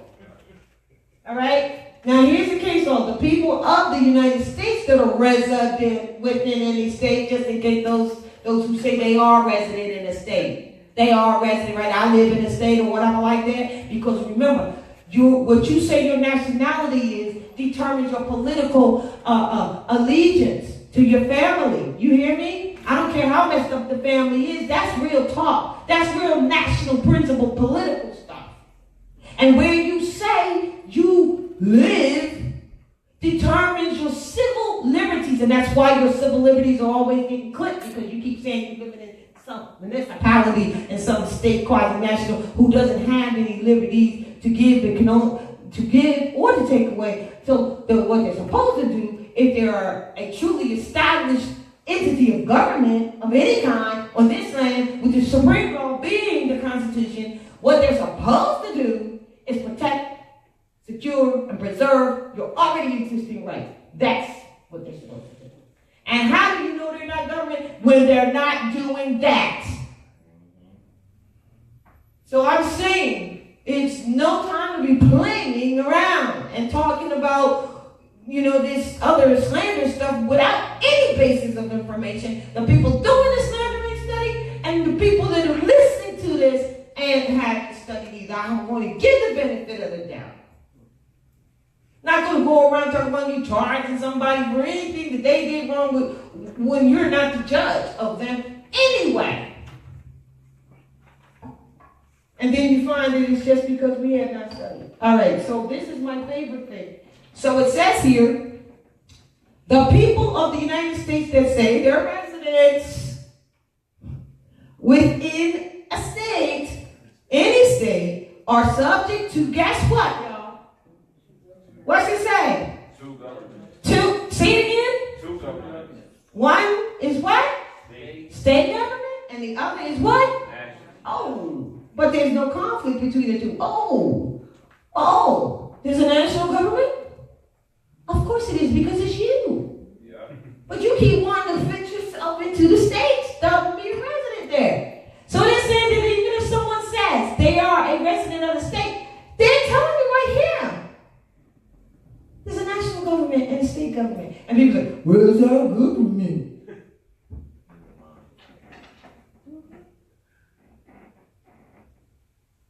as if it needs to be made precedent and acknowledged. And acknowledged. See? All right. That being said, these municipalities are the ones that are accosting you. They're on every corner. There's a whole bunch of them everywhere. They keep making themselves known and existing. And at this time, one of them in Indiana, the policy enforcers have walked off and quit because they said that they didn't want to do illegal to go to. That was supposed to be May 20th. It's maybe a small force. I know a small force probably did that. It was like, well, however many, 10 people there or whatever. Because they know the more are saying, no, we ain't got, so they get sued. That's what's happening. And they have consciousness. But you know that this is a big order, FOP. Stop giving them, power though. It's a game. It's a game. So the smaller ones going to disperse. We don't have enough of us. But the other smaller ones are going to make up rules like I just shared with you that they just made about if someone is pulled over on the side of the road, you better go over to the far left lane to pass them. Or you're going to get fined. And we just made that as a law. And it's not a law. So I'm just saying. Now, why is that happening? And this is where I'm going to do this. And Sister Annie's going to come in on, police departments. Hold on. Police departments are municipal corporations. Do you know that? Yeah. So, I don't know. Let me go back. Municipal domicile. It's not national and quasi-national. It's not you. They're municipalities, and municipalities are corporations, and they're Roman venues. Did you know that? Roman venues. So when the prophet's talking about the Romans, when you do also do your history, when you do history studies, and the Roman soldiers, and sometimes you hear people say the Roman soldiers have just moved. It's true. They were in every municipality. Let me tell you, municipal. All right?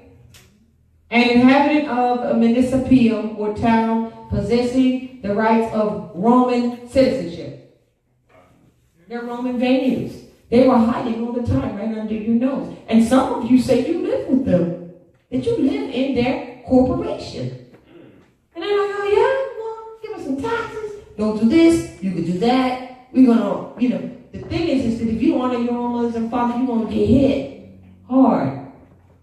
Because then you would know that you cannot profess that, proclaim that. So, if they're municipal corporations, therefore, the employee, right? A policeman then is an employee, a private security guard for the municipality, and they're enforcing policies for the municipal corporation. Policies in our law. Is this right though?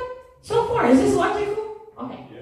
Yeah. Now hold on now. So they're saying they're governments though. But wait a minute, before we read that. Policemen's duty. Now let's see. They are policemen, which means they're private security guards working for the municipality, enforcing policies. They're not enforcing law. So here's the case law says it is not the duty of the police to protect you. Their job is to protect the corporation. What more do you want? But you keep going and saying, 911, come and help me, I got a problem with my boyfriend. 911, come and help me, I got a problem with my girlfriend. 911, come and help me, I got a problem with my child. I got a problem with my mama. I got a problem with my daddy. I got a problem with the dog. Come get him. He's in the cat up in the tree, whatever. I'm not saying don't save people. But do you understand the point I'm making right now? Yeah, all right, let's start. All right, now with that, this means that there are assumptions that are regarding the 14th Amendment going on, because if it's a corporation, it brings life. It is bread. Breath of life comes from the 14th Amendment. So this is an assumption that you're a 14th Amendment citizen, but you ain't never going to not be one because of a birth certificate that you never made. Yes? I just wanted to know if you could read out the case down the bottom. Oh, SAPP versus Tallahassee. And that's really dealing dealing with corporations anyway. So, SAP, S-A-P-P. All right. You can get it from me later on the hard copy too. So with that, we go to this. If you don't do anything else, declare your nationality. Let's clear this up. And this is where also, I know Sister Annie may have comments on some other things that were said, but we definitely want to bring her in on that as far as her comments and on this. First of all, we have Act 6 from the Moorish American Additional Laws. And I want to tell you that he said with all the members must proclaim their what? Nationality, right? And we are teaching our people their nationality and their divine creed that they may know that they are part and parcel, not partial. Because if you're partial, you just negated everything about your ancestral estate. Can't happen. I don't give a damn if somebody's telling you this. That's just like when they're telling you about this whole proclamation thing that you can't, if you haven't nationalized already, you can't have somebody sign, which I mean it's going to, get with. Anybody that's telling you that, we thought about it. They're trying to keep you from nationalizing. We'll explain that later. But they are. Because we're like, y'all didn't get that on our site. Where the hell you read that? We didn't say that. We said that there's an abusive process which was unintended, where they don't sign for each other. So we won't be doing that. But if you have a serious situation or whatever, then, I need to explain that later. That's what we said. We didn't say we weren't going to do it. We didn't say that. Someone who's an infiltrator, agent, took that and ran with it to say, y'all can't get yourself, you can't make your own proclamation. So we want to know the definition of a proclamation so you can be sure of it. You can't do that because you're not nationalized yet. There is no such thing as nationalization. It's a usage word, but there's no such thing as nationalizing unless it's in the mind first. Because that's where it's at. You understand? Then there's a process of being who it is you said you are. And also putting it in writing, which is a proclamation, but a proclaiming. This is where it is. All right, so the prophet said, proclaim your nationality, and we are teaching our people their nationality and their divine creed, that they may know that they are part and parcel of this said government, and know that they are not Negroes, colored folks, black people, or Ethiopians, because these names were given to slaves by slaveholders in 1779 and lasted until 1865. Now, you know, all of us was not labeled that.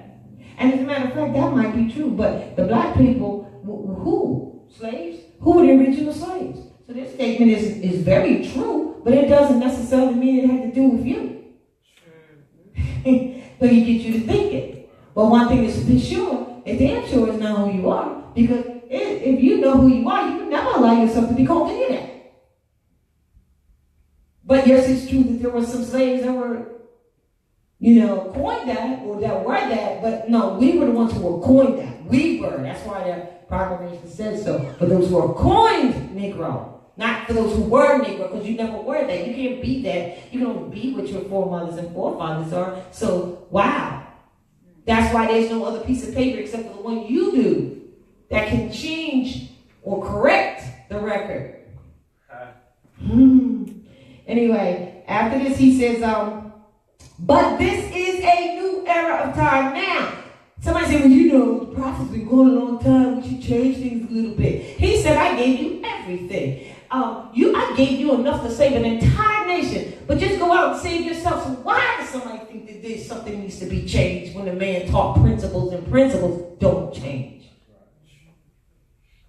So if you anywhere and that's what they spooling, something's wrong. Because he said right here, this is a new era of time.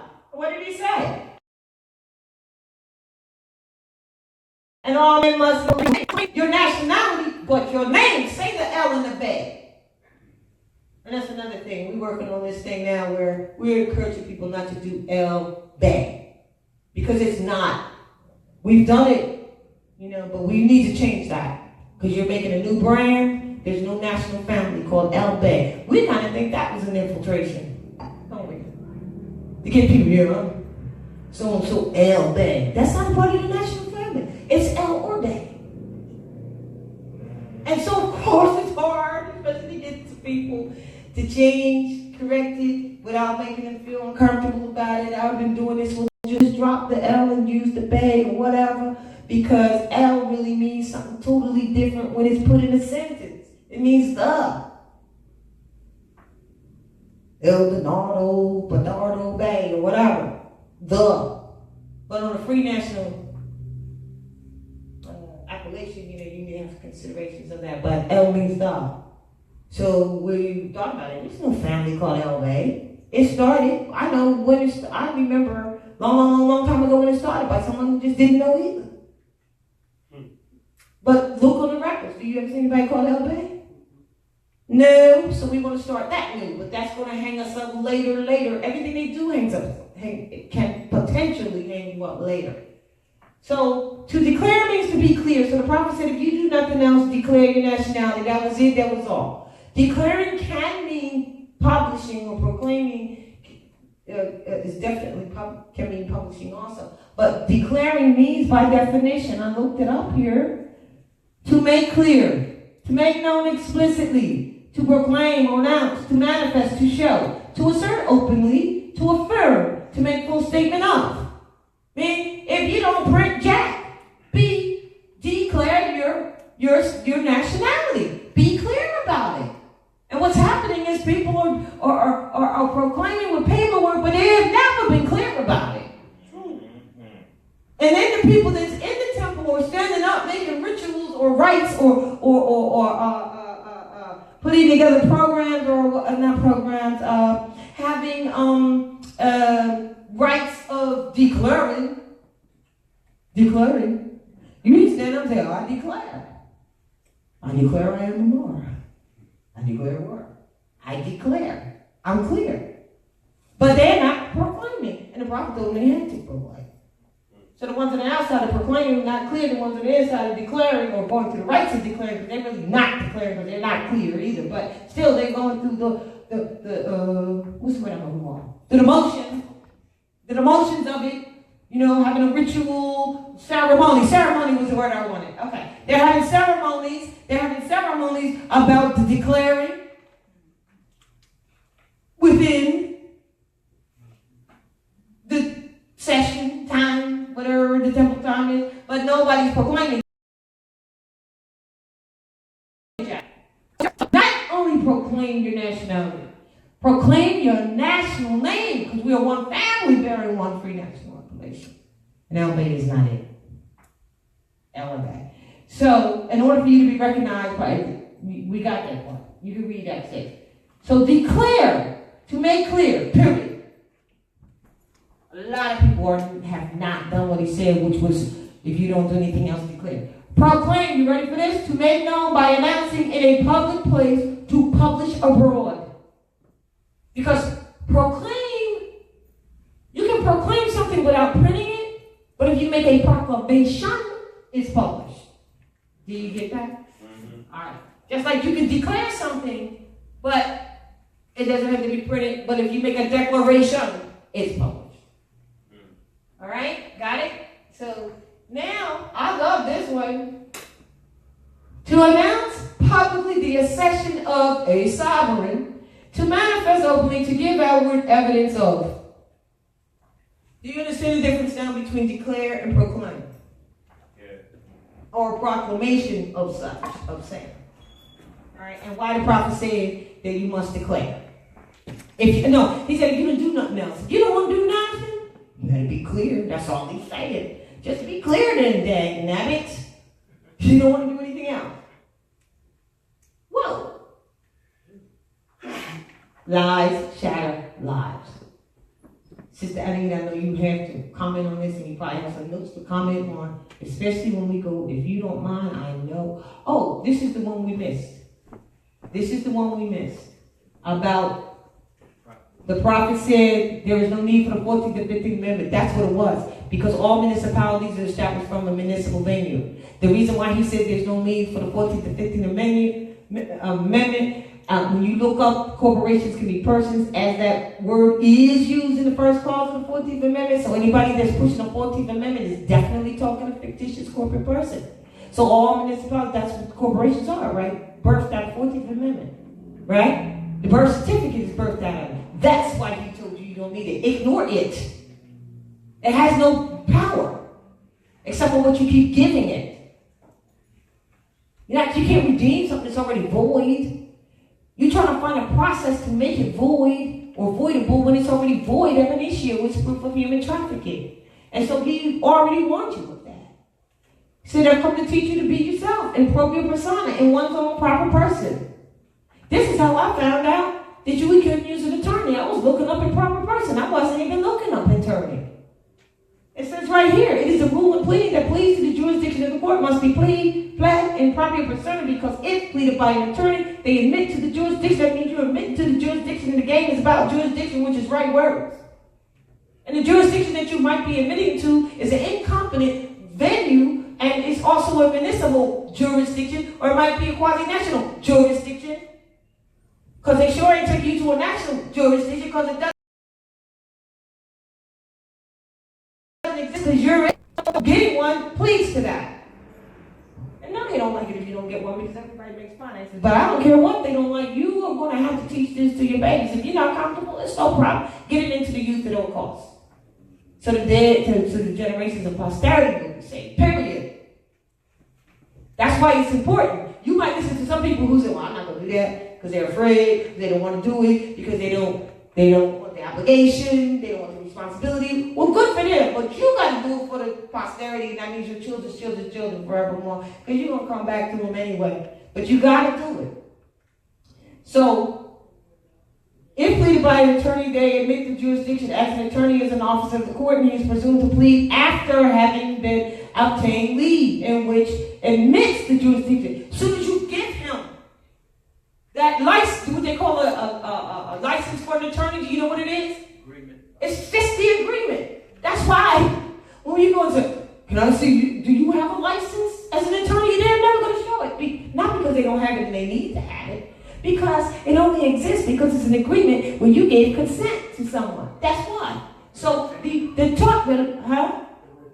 retainer, that's right. So the actual agreement is you hiring him.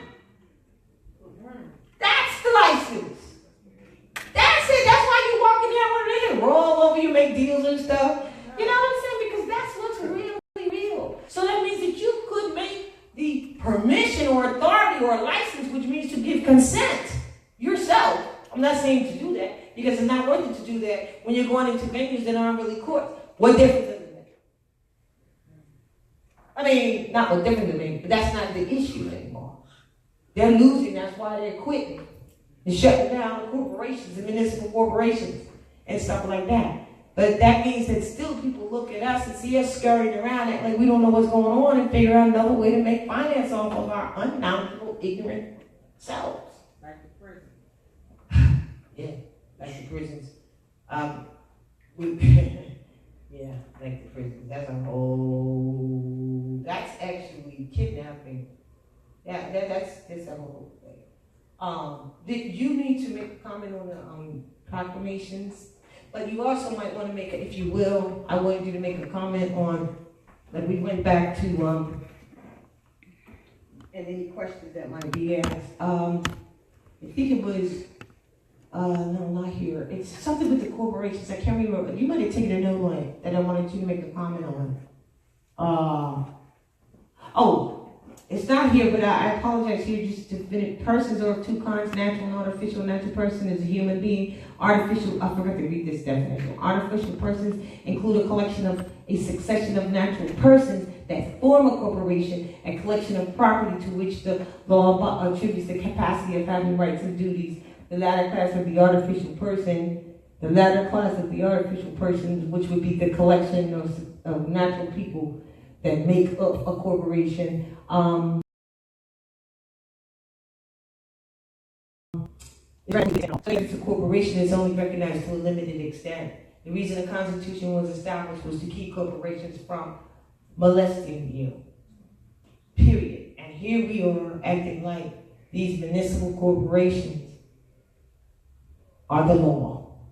Do you realize how sick this is? Yeah. Do you realize how twisted it is? It's very twisted. Very twisted. So I said that to say stay away from anything established under the 14th Amendment. Anything. That's why the prophet said you don't need it. And then everybody runs around looking for instruments that have been established from it and don't know why. There's something wrong with that.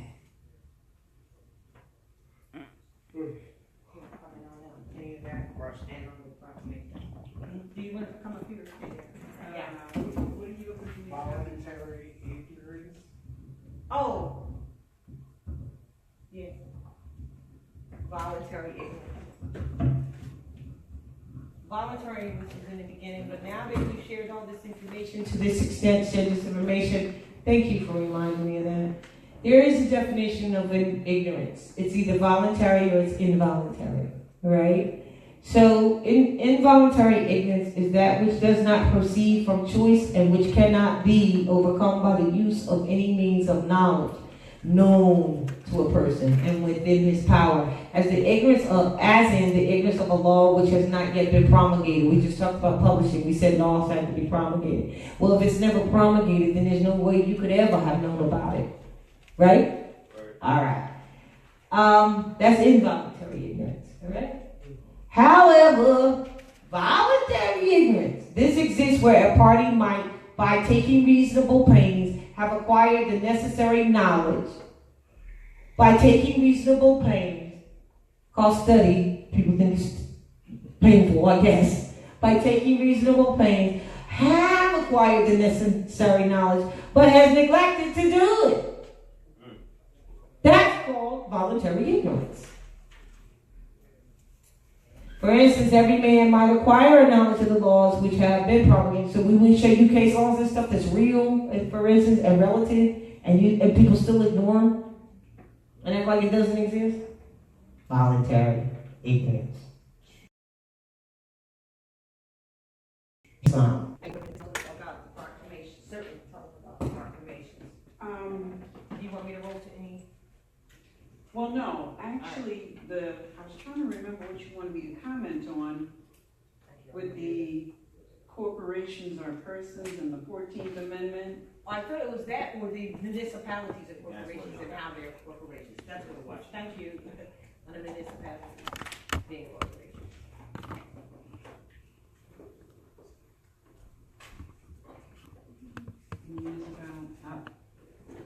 I mean municipal venues, municipal corporations, like police departments being. Or whatever, yeah.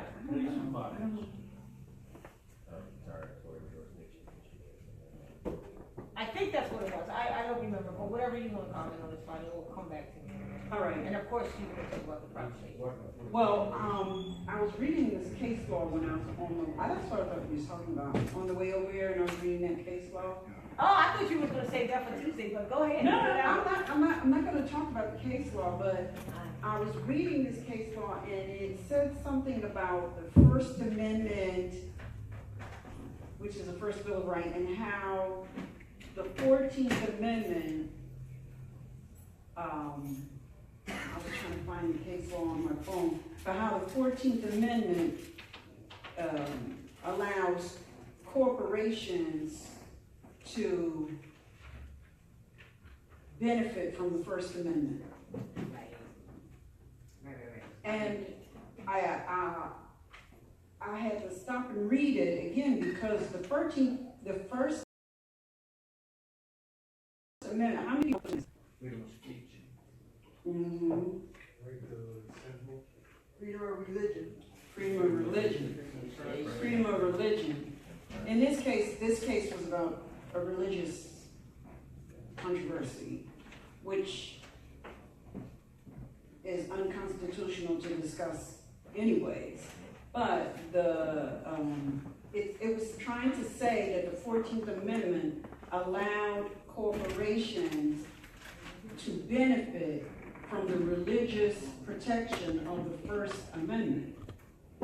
And when I read that, it made me realize that a lot of these corporations are attempting to use the 14th Amendment to clothe fictitious entities in the protection of the Constitution, which is for flesh and blood beings only.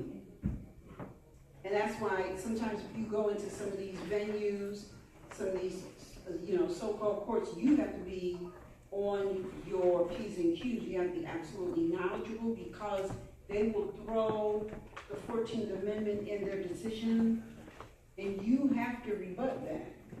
But you gotta comprehend what they're trying to do when they do that. They're trying, it's really, actually, if you wanna look at the reality of the 14th Amendment, how many people have really looked at the 14th Amendment?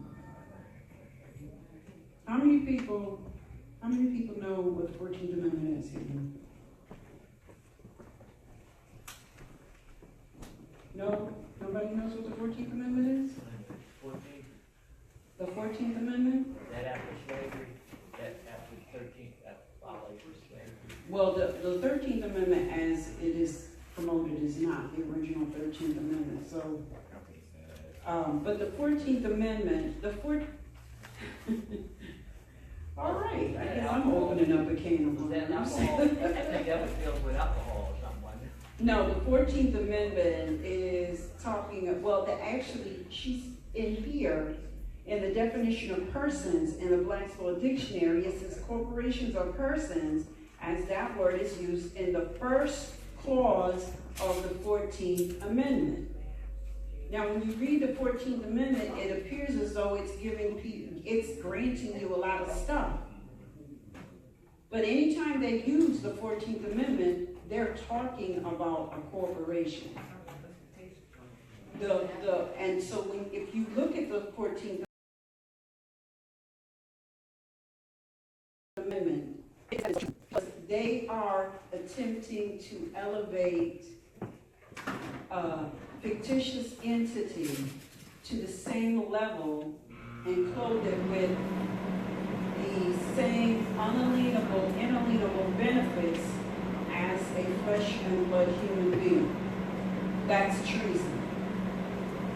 And it's in the congressional records. It's not the law. It has never been ratified. It can't be ratified because it's absolutely unconstitutional. But the fact that it was written is evidence of treason. And anyone who uses it as it relates to a flesh and blood being is demonstrating treason. So that's for people to enforce, not somebody that's going to come and enforce it for you. And then the last portion, which Roz wanted me to talk about, is the declaring and promoting and what is being bandied about as nationalized. And the reason why we added that and have been talking about it is because I personally had a conversation with a young son, and he was in a quandary because he didn't have anybody who had already received their proclamation who could witness his proclamation and make correction. Because somebody explained nationalizing to him as you can't witness, you can't autograph as somebody's witness unless you have already autographed and had your name correction and proclamation sealed. But if you think about that, that's going to prevent everybody from completing just the name correction and proclamation, because nationality, declaring the nationality, all happens in your mind. Right? The prophet said, if you don't do nothing to clear your nationality. So that's saying, be clear about your nationality. If you are clear about your nationality and that you are a lineal descendant of your mother's bloodline, then you have just declared your nationality. You can autograph anybody's proclamation and name correction as a witness. With an ill or a bad. That no ill bad. There is no ill bad family. It's either with an ill or a bad. All right, So so, some people have their name or their name, and that's in the joint school level have L, and some people have J. Well, I'll let Ron explain that one because. Sorry. only real quick.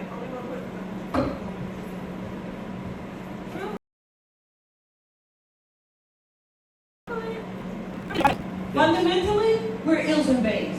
Lawmakers, law enforcement. You cannot graduate to the other titles. Not that we're graduating you. But if you can't be an ill bay, don't even worry about the other titles. Because you have to have the fundamental of an ill or a bay, which is the lawmaker and law enforcement first. That's it. All right. What are some of the other things? Al, Al, wait, L. let me just say this. And we don't let it happen in our process. Al. Day, D-E-Y, not B-E-Y. And Ali. Ali is highest exalted. Do not even think about using it. Because if we can't be an L or a Bay, how can you possibly be an Ali, a Day, or an Al? Because an Al means you are professed in whatever field of endeavors, such as the sciences of chemical, geometrical, mathematical.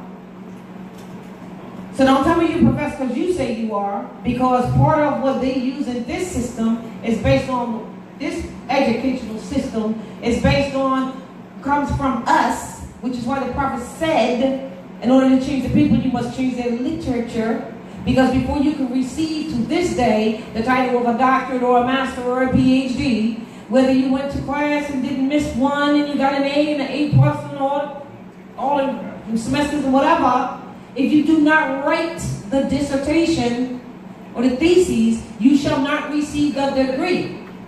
Right? Is that right? Right. So don't say, well, I'm going to be an L, I'm professed in mathematics. Where is your, prophet said, change the people, change the literature. Where's your publication regarding that? At minimum. At minimum.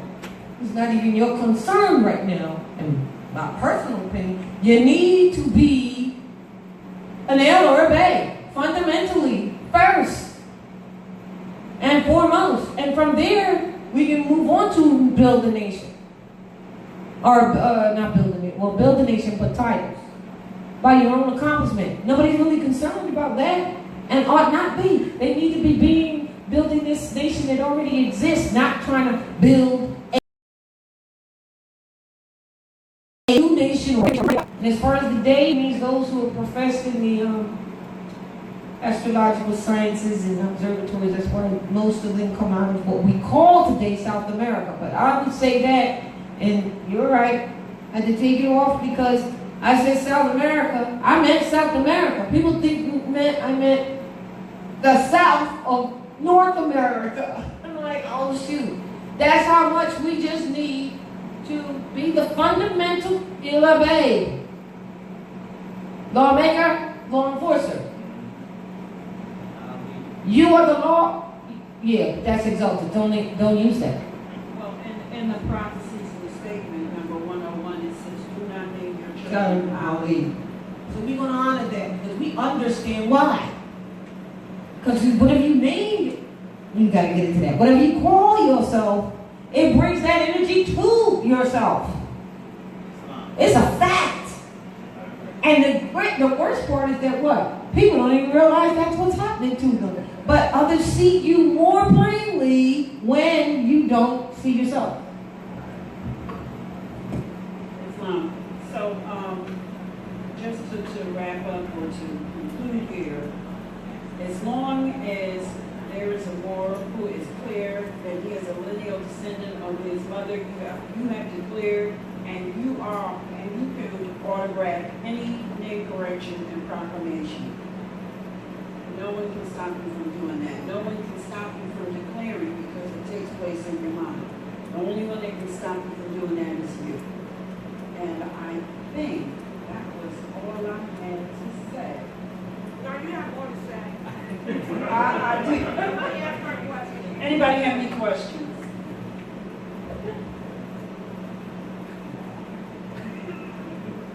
No one has a question for the sister? Well, for the sister. Too busy talking? For the sister. For the sister. Oh, by the way, anybody have, no, you have a question? Oh, that's what I meant to say too. That's what I meant to say. I know all of you in here probably already know this, but, you know, we're both from, the monthly Sunday Sisters Standing on the Law. How many of y'all have listened to the Sisters Standing on the Law? Okay. You sisters, this is for sisters. I mean, it's not that it's not for you, but there's some sisters back there that have never listened to the Sisters Standing on the Law. Law Talk program. And I'm like, what? You never listened to the Sisters Standing on the Law? First thing we did was taught every article and Bill of Rights, or Bill of Rights that they call amendment, of the Constitution. And it's archived. And we had, what do we have, syllabus with it. Yes. Which we're gonna make into a book soon. Yep. Right. Are there any questions? Well, you know what, the one thing that I will say, and I hope everyone listens closely, is please, it's all well and good to get the RB Publications website and read the instructions in its entirety. All right? Do not depend on other people to tell you what it is, because they're embellishing, adding, and taking away. And what's happening is people are sending in based on what was told to them as opposed to what they went on the website and read. And you're running into many errors. And because of the errors, they're being returned. You can avoid the errors if you just go to the website, read the instructions for yourself. There is a whole page there written for your edification that is going to give you additional information so that if you are challenged, at least you have some necessary information to support whatever it is you're doing. Yes, there's somebody in the...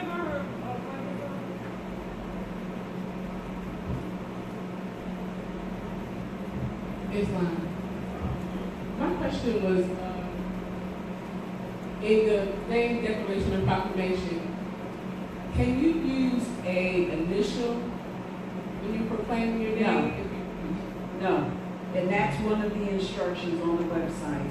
You either spell it out or leave it off.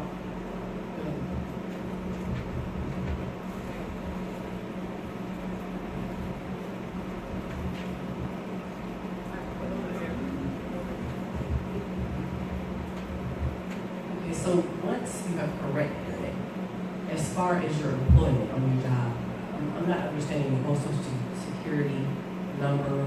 How do you navigate through all that? Well, that's going to require you to study. So I personally do not advise anyone to make any changes until you do at least a minimum of a year studying. Because, you know, if somebody tells you, oh yeah, now that you proclaim your nationality, you need to go to your job and do this, that, and the other, what are you going to say when they ask you a question?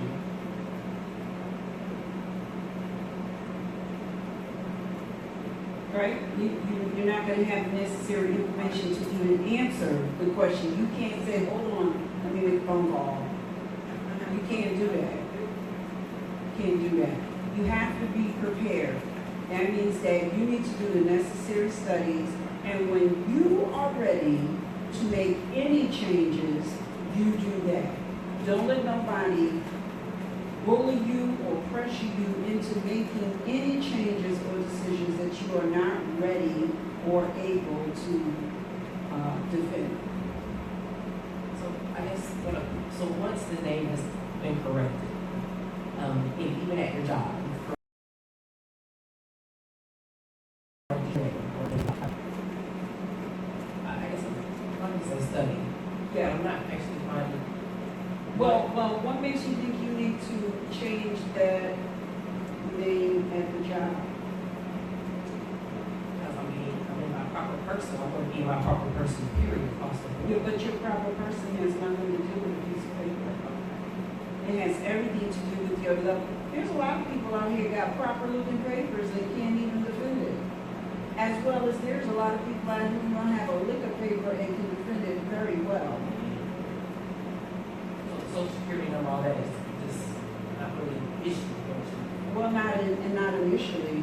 Once you do some studying and you get further information, then you decide how you want to navigate.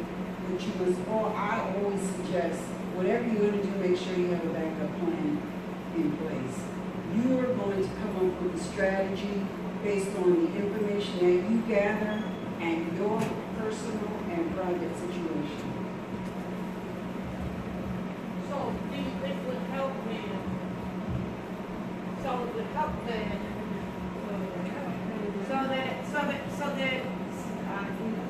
So it would help them. Y'all get in class on the front seat? Y'all are rude. No, you rude. Okay, what are you trying to do? You must not know about me. I will tell you right away that you are being rude. You are giving a class while class is going on, disrespecting the sister speaking. I don't know, there's no excuse. There's no excuse. There's no excuse. There's no excuse. For both of y'all, not just one of y'all.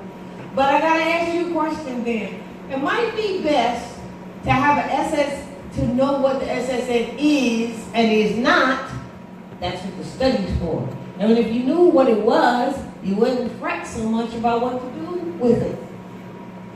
Who said that's true? Oh, you did. So that's right. You have a question? Yes, ma'am. Oh, you don't have to ask us the question. I was just, I wasn't playing, but you know. I have a question. I was here a couple weeks ago. Brother Charles was here, and I gave me a printout of my audio. UB Court. I'm kind of new to this internet, but I had an accident, bus accident in DC, which I had cut through the chase out. I had to file it at the last minute because I had a job lawyer here and took it, and dropped the case at the 11th hour. So I had to file a pro se in DC instead. So what I'm up against now, I heard the brother say something like nationalize your paper that you don't nationalize.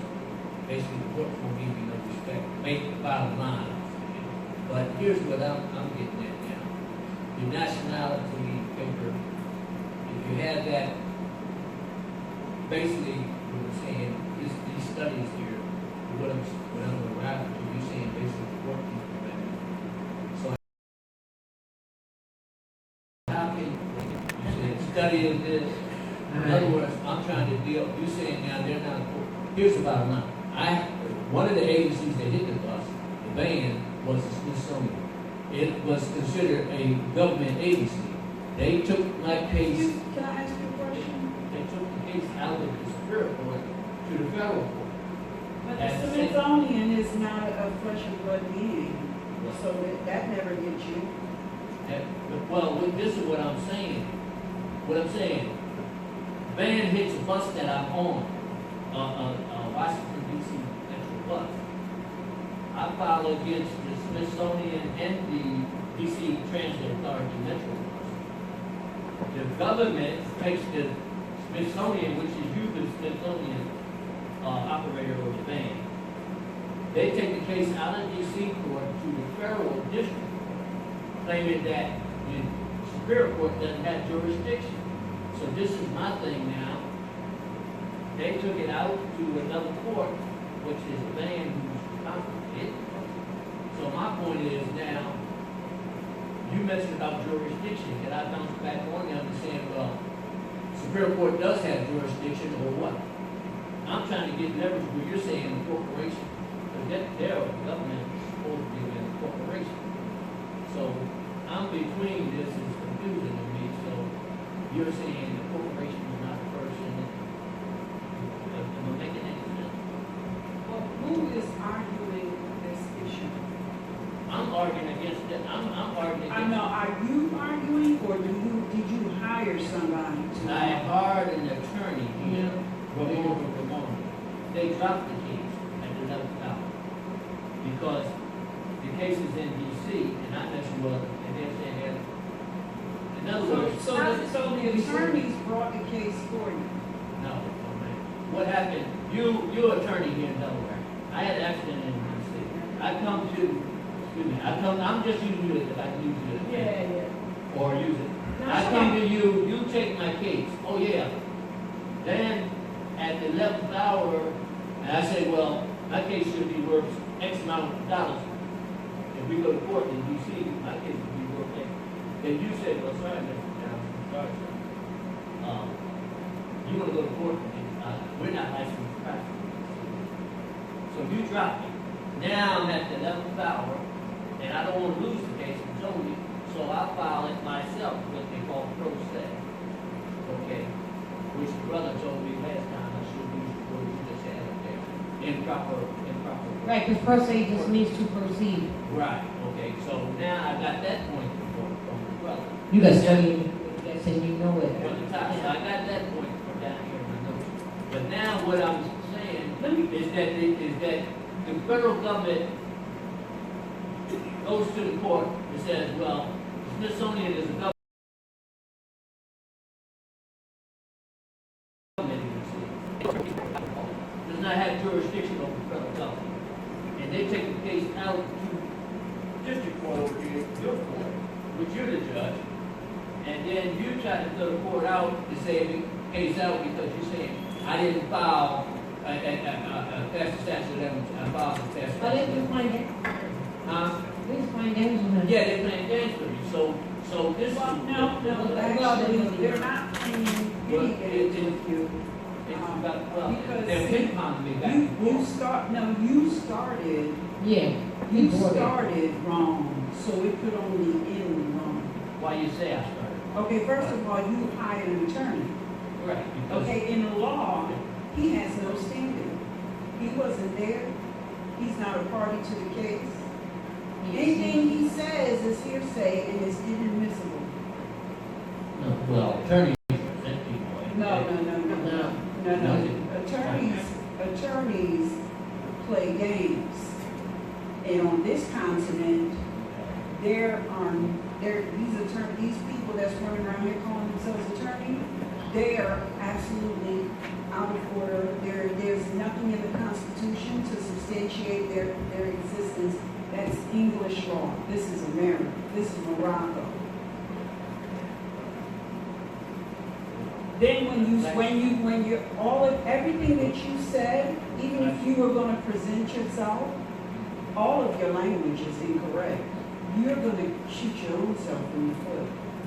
And I'm not saying, and I can understand why that is the case, because like you said, you're new to this information.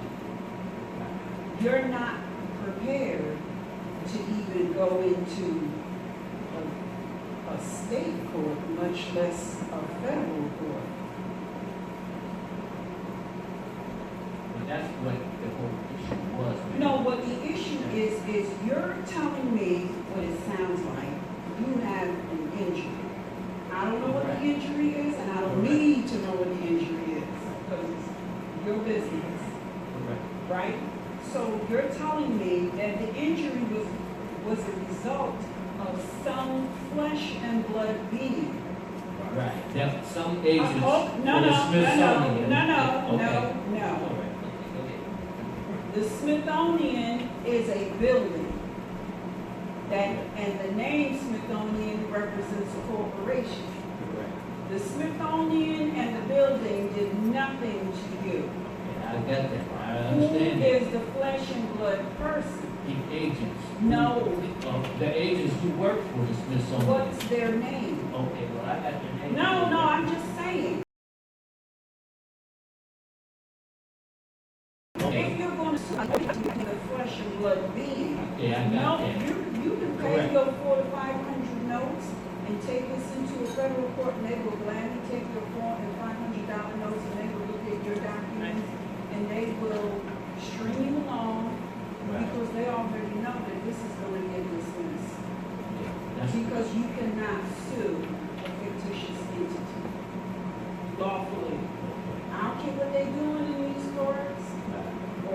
or so-called courts cannot sue a fictitious entity.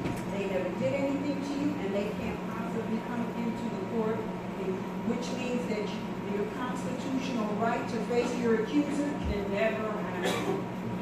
So in discovery, then I filed a discovery and asked for the parties' names, which is Javon Driver. Well, how can I sue If the I'm person? traveling down on the land and I hit you Right, with my automobile, right. you don't never get my name. Who are you gonna send the discovery to? The person you work for, your employee. I The don't Smithsonian. work for nobody. No, man, you work for the people that hit me work for the bus works for 2A, the And Smithsonian, you really and the think, DC but that, what you're Okay. saying is not, you're supposed to know. Okay. When the police came on the scene, I asked the police officer, DC, I want to make a police report. He gets on the bus with, Wait a minute, okay, you're gonna make a police report to a person who wasn't even there? when police comes to the scene, they do it All every day. right. Police, All you right. get an accident right now outside, and the police All come, and the police come now, he's entitled to make a police report. No, he is And you- not. What- That's what- third what- hand. Well, that's how they do it in DC, man. No, that's And what that's how municipal Okay. corporations do to gain jurisdiction. And the minute you call them, you let them know, oh, you got jurisdiction over me because you called me. Rather than dealing with it yourself, which demonstrates incompetence. Because this third person wasn't even there, didn't see anything, all right? You were there, Right. which means you ought to be able to make a report about what happened. Right. And Which your I did. report is the only report that counts in a competent court because you have first-hand knowledge. Okay, but I did that, I got a 5-page affidavit of what happened from the time I was on the bus to the time I was at the hospital, ambulance, paramedic names and all that, I got that, 5 pages.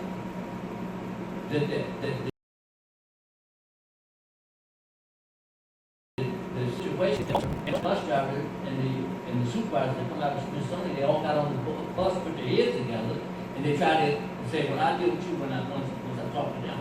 This was the officer. Once he got on the bus, we got off, they tried to all jump in the vehicles and pull off. I was like, oh, wait a minute, man. I want to make a police report. I want to go to the hospital.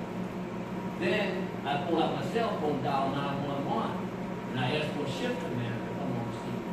Then he calls me up, okay, I got a shifter man on the phone. I said, no, I don't want that. I want here. So I had the ambulance. It is 11 o'clock p.m. People who will go home, they were on that night or that week. Back pain, there's injuries All right. that people have.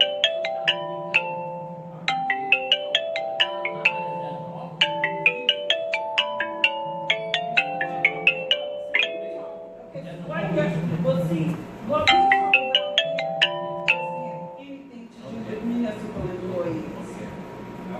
Well, this is from my experience. No, I understand your experience. Go ahead, It's go on. been most of our experiences here as we have been mentally conditioned, but we're not residents of a municipal corporation, so we don't call them.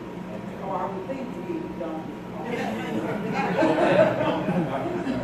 And he's thinking that they're going to still, that there's something that they're Yeah, not. you're looking to them, you think they're government. Well, No, that's your problem. You Okay. think they're government, that's why you're looking to them, Okay. that's why you're calling 911, that's why you're wanting to make a report with them, because you think they're government when they're nothing more than a municipal corporation. right. Well, this was my mindset in 2013 when that happened. But now, after studying and getting a little bit more into the law and getting paperwork sent to me from the courts, the federal court, the Court of Appeals, and filing briefs and defendants, now, my question is now, which Brother Ty said 2 weeks ago, that jurisdiction can be challenged. So that's what I want to do. Oh, you took the case out and said, But you're the one bringing the case. I'm bringing the case, But I had you, this government attorney, saying that and taking it from here to just this court over here, this federal court. You found the point what I'm trying to say is that I need law here, the government, to back up jurisdiction. That I have a right. Oh, wait a minute, I you need documentation here to showing where I had law, where the bottom line is I was injured by you or your agent, your client. So I need to be compensated. That's where I'm looking at. That's where I'm at. That's what I'm at.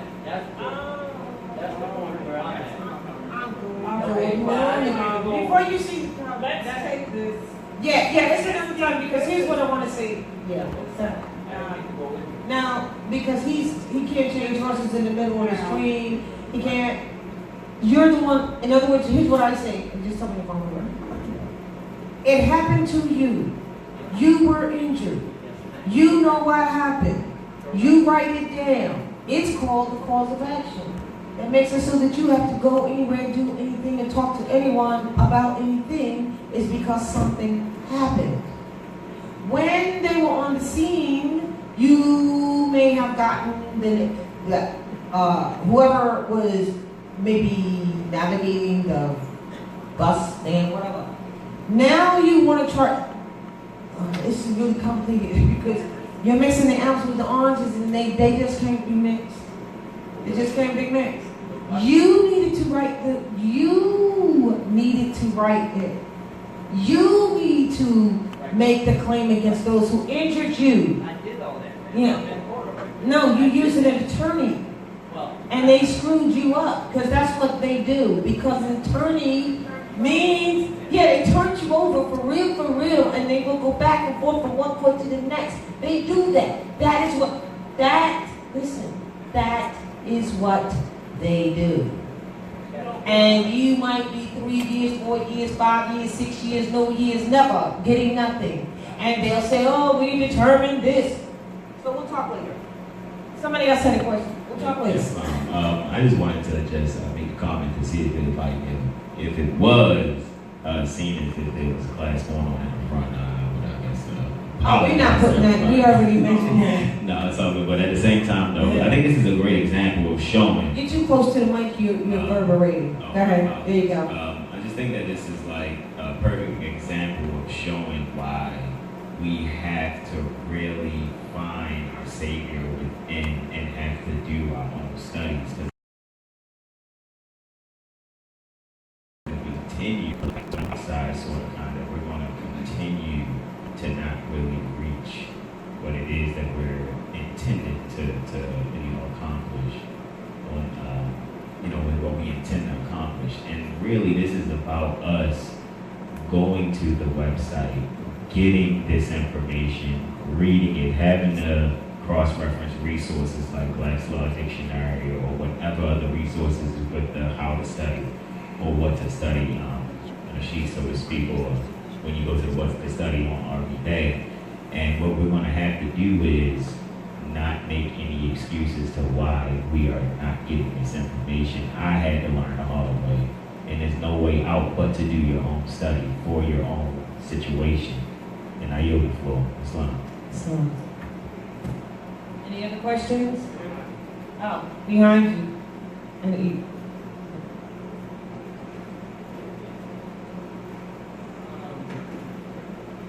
I wanted to say a couple things real quick, but about a couple weeks ago I had an incident with policy enforcers or whatever the case may be, and I was kidnapped and my car was taken for ransom, and I had to go through that whole process of submitting to them to get my stuff back, because of course the process would be too drawn out any other way, so I ended up paying about $1,500 to get my car back.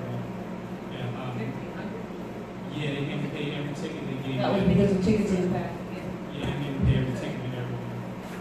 Then while I was standing on my ground the whole time, so when they took me from out the car, they made up a lie about what they were actually going to do. So line. Of course. So they took me to the traffic court. That was my stop. They didn't want me to see the judge in there, even though there was people in there before with me, Because they're not and there were people in there after me. So I never seen the judge. They told me they just basically gave me some paperwork and a court date about 3 months from now. And so I went through all that. About a week later, I brought my car out, and I went down there to try to figure out what was actually going on, how to go about it. It's like crooked as hell. There's no appeals process. They told me I wasn't in court when I went through the process. They told me that it wasn't a courtroom. They told me I couldn't be a proper person. There was a lot of stuff they were doing in there. And, But you work in court. I mean, I understood that too, but that was the point I was making. They were telling me I were in court. The paper they gave me told me I was in court. I knew this myself. I was arguing this too. The paper that they told me, the paper that they gave me said I wasn't in court. But, I mean, the paper that they gave me, I apologize, told me that I was in court. I questioned that because it was not being ran like a lawful court should be ran. And the judge, wouldn't allow me to see a representative and proper person for the name that they were asking for. So he told me, well, in that case, I won't allow you to say anything. You just represent this person. Get out of my courtroom. But let me talk to the security guard who explained to me that it's not a courtroom. He didn't tell me what it was. I asked him what it was, and it's not a courtroom. Wait a minute. Are you telling me that a municipal employee security guard told you that that's not a courtroom? Right. He told me that because, I was a little, I never got, He just placated you and agreed with you. yeah, he just wanted me to leave, basically. He was just trying to get me out of the courtroom so he could tell me the nonsense that he told me, because that's what it was. And I went about my business. He told me if I wanted to do anything, then I could write to another judge. And on that paper, it tells you that it's only, I don't even know the exact word. Let me ask you, because I can bet that you're dealing with a municipal corporation. Yes, I am. Did you do any research on that corporation? The most I could do is see, I do my own studies all night. No, that's not what I asked you. I was just saying Not one what I thing. asked you. I just asked you. So what I'm saying is, I'm not actually sure. Let me finish my thought. I'm not actually sure what I was studying. So I would want to say that, yeah, I did some research on the court, but then on the back end. I didn't ask if you did research on the court. I said, did you research the municipal corporation that had the employee that violated your liberties? Okay, because see, here's the thing. You're talking about a civil issue. The first thing that you must be able to provide in a civil issue is the parties. But if you haven't even researched the municipal corporation that injured you, you can't put the parties of record on your civil suit complaint. And when I say, whoever that municipal employee works for, you need to research what that company, what that corporation is, and not leaving out the person that actually put hands on you. Yeah, so that's actually what I was going to say. I was taken advantage of by a lot of people, law enforcement. It doesn't matter. Because they don't work for you. Where would I actually start? That's where I'm at. I've been going in circles trying to figure out what would be my next move because I don't have anyone actually. And I'm not making that as an excuse because eventually I will find the answer, but it's a slow process because I'm on it on my own. So I'm just looking for the answer blindly. So what I'm asking you is, where will I start to come up with my own answer? How would I figure out the process? Because it's not common knowledge.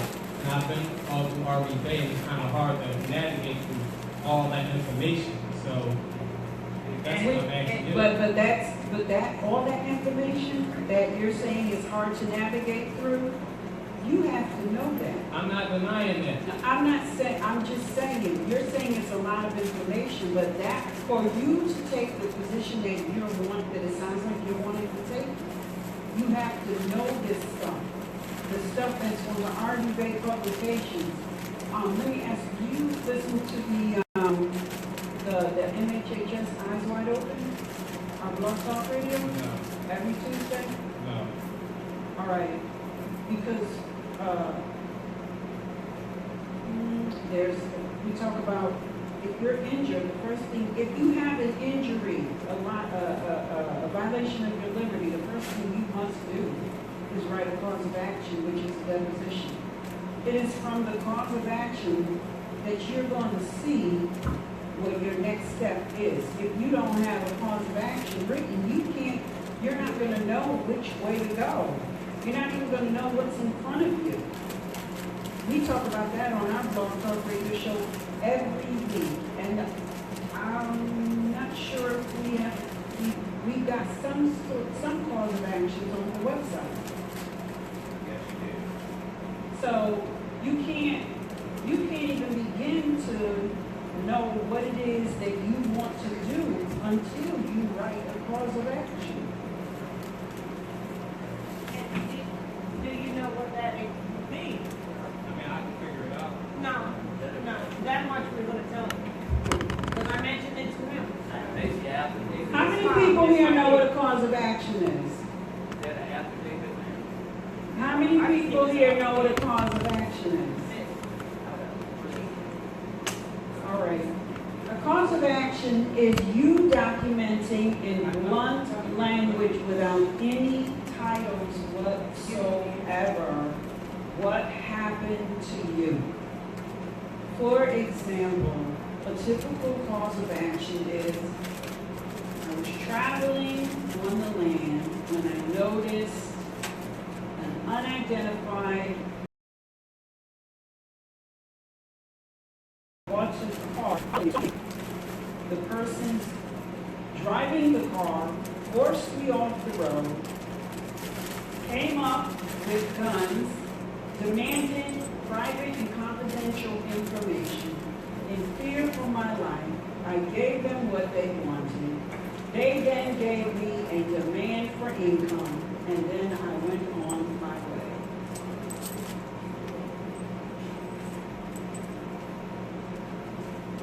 Sound like you got robbed? Good. That is you being robbed, which is the definition of highwayman. Oh. Right? The definition of highwayman. And that's what's happening to people, but because we've been mentally, and this is why you have to study. Because however many moons you have seen in this incarnation is how long you have been mentally conditioned with wrong information. You're going to need just as much time to clear out that misinformation and have correct information. Now, one way that you can cut that time down is you have to turn off the TV, stop listening to the so-called music, stop hanging out with so-called family and friends, and you have to concentrate your mind with only the right information. If you can, 24 hours a day. It is possible. It's called CDs. 24 hours a day, you must oversaturate your mind with the right information so that you can slowly but surely dilute the wrong information. If you're serious, that's the only way.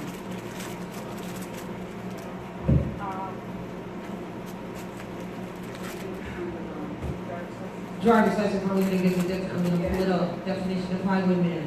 Because, you say that, and people say that, and they don't think you're really serious. I can't see it straight on, so let me know if I go through it. And that's another thing, people say it's hard to navigate through or whatever like that. On this side, we're getting ready to change the platform of this. I really don't like the fact that you have conversations when sisters are speaking and sharing information. I don't like that. It's not that I don't like you. I know you're here because your problem is greater than everyone else's. Yeah, I know. I understand. Second time, I'm not gonna say no more. I'm gonna mind my business, but it's rude. I mean, really rude. Because I'm talking to him. I'm trying to give him this, and he's talking to him. We're trying to. Did I go past it? Keep going. All right. On the left-hand side here are the pages. Of the page itself, which are, links. But anyway, driver's license fraud is the main page. So did I go past it? I had to. There it is. Oh, I didn't know I had that much on here. Boy, there's going to be something changing this thing over. All right, driver's license fraud. Right? There's the definition. Go ahead. Oh, you want to read it? Yeah. You can't see it? No. Okay, highwayman. A bandit, one who robs travelers upon the highway. Does it say rob drivers? It says robs travelers upon the highway. All of those policy enforcers from the municipal corporations that work for them as security guards for them that you keep calling, we keep calling police officers in law are not that at all. They are municipal corporations. Period. They're municipal jurisdictions. Period. Sister Anna E has giving people the instructions to find out. That's what she was asking me. Have you done any homework on who you are dealing with? Because their charter may come from who knows where. But in the meantime, this is who they're sending out on the highway to rob travelers. So when you go into their buildings that they call courts, they're not courts. Because we've already shown that if it's a court, it would have certain qualities, it would certainly have a delegation of authority. And there would be judges in there. They're not judges. And if it's an established government, they wouldn't be denying your civil liberties and rights. They'd be protecting and preserving it. Now imagine all these generations we've allowed those people that we thought was government and was good and all that to control our lives. And now we want to flick them off of us. And how will they make finance if they can't keep sucking our blood? So the mindset has to change as to who you are. What she's saying is you got to write whatever you write, calling them who they are and not who they are not. Because the moment you call them who they are not, it's called jurisdiction. Because juris is right and diction is words. So when we give them this power, the policeman, police officer, we just gave them a power and a title that's not theirs. Well, the government, they're not. But when we keep saying it, so as she was telling this young man here about this bus hitting what is your appellation, brother? You. Yeah, you. The bus hitting the whatever. But I mean, all right. Right. Knowing exactly who the parties are. You see what I'm saying? And knowing to write a call back. If he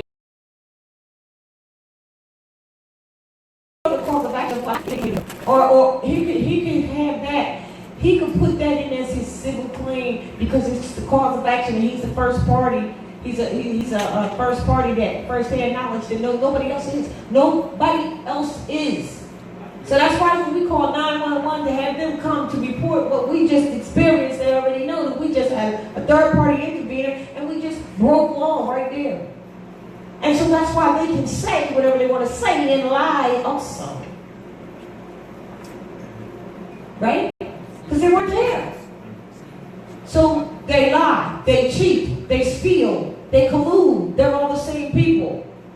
If you could explain why the importance of finding who they are in terms of their chart or their corporation. I was going to ask you, now you're going to agree with, are you agreeing with me that these people are employees of a municipal corporation, right? The key word there is corporation.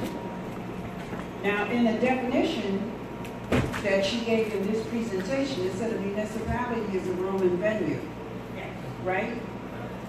So it says, therefore, any employee thereof are employees of said municipal corporation.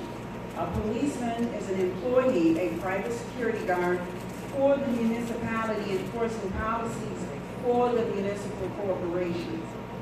So I asked you, did you research the name of the municipal corporation that that employee works for? Similar to if you was in Walmart and one of their security guards tackled you to the ground, hog-tied you, threw you in one of their storage rooms, and then 10 hours later just let you go.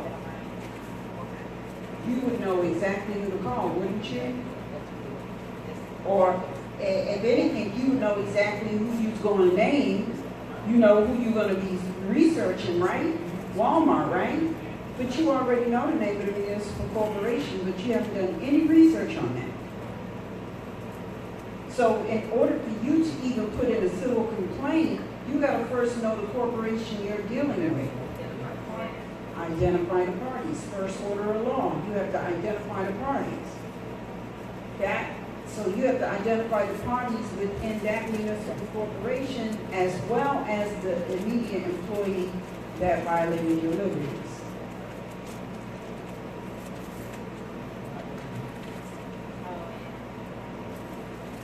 Some of the things that they may have said, because a lot of them will go in and they're just totally shocked. They can't believe how they're being treated. They can't believe what's being said to them. And they know this, so they strike it out of to make it correct. Don't make you feel so sure of yourself.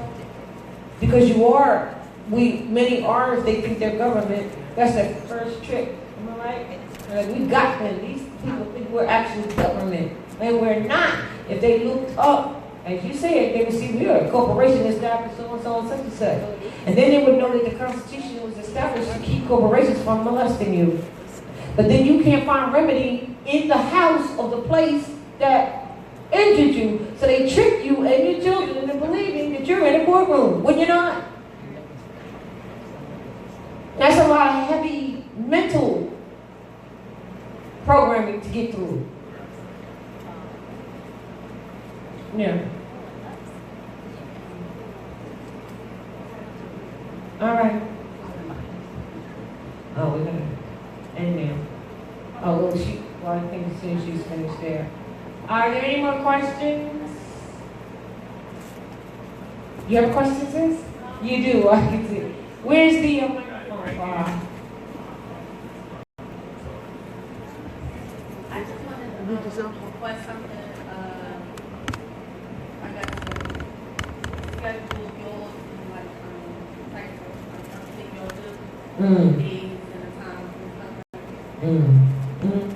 That's right. Well, we pretty much have a blog talk radio show or blog talk radio broadcast. And every Tuesday, you can listen, you can call in, or if you can't get in because the lines fill up very quickly, you can listen via internet.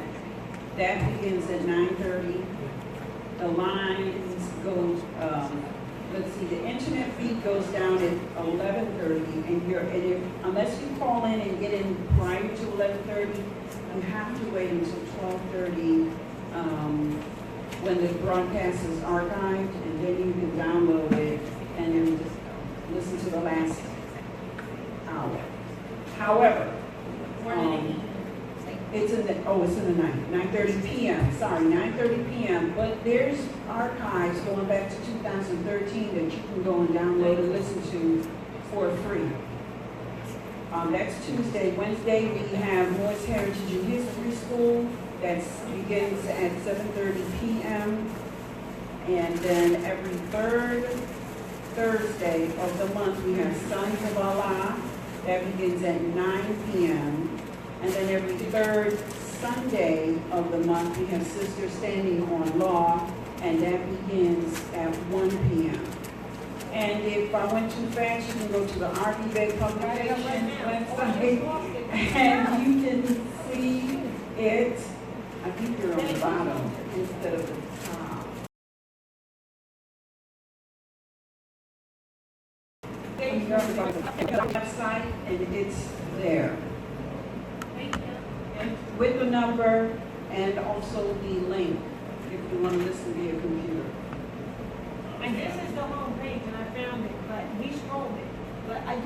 say this because I know that the site is grandfather. We're getting ready to change the platform of it, but it's not really hard to cycle through. Like as Eddie said, all of that information is necessary, part of the study. However, in this case, if you were to open up RV Bay Publications and you were at the top of the page, right? Along here is shortcuts to certain things on the page for the most part. So, where am I? Is this, where do I have, MHH Blood Talk Program, right? See that's right here? That's right below on the top page. So if I hit that, that's a link straight to that. All right? Just to be helpful. I'm asking information. And that's the call-in number. And you can call in and ask questions. But we generally have certain topics, unless it's a freestyle Tuesday.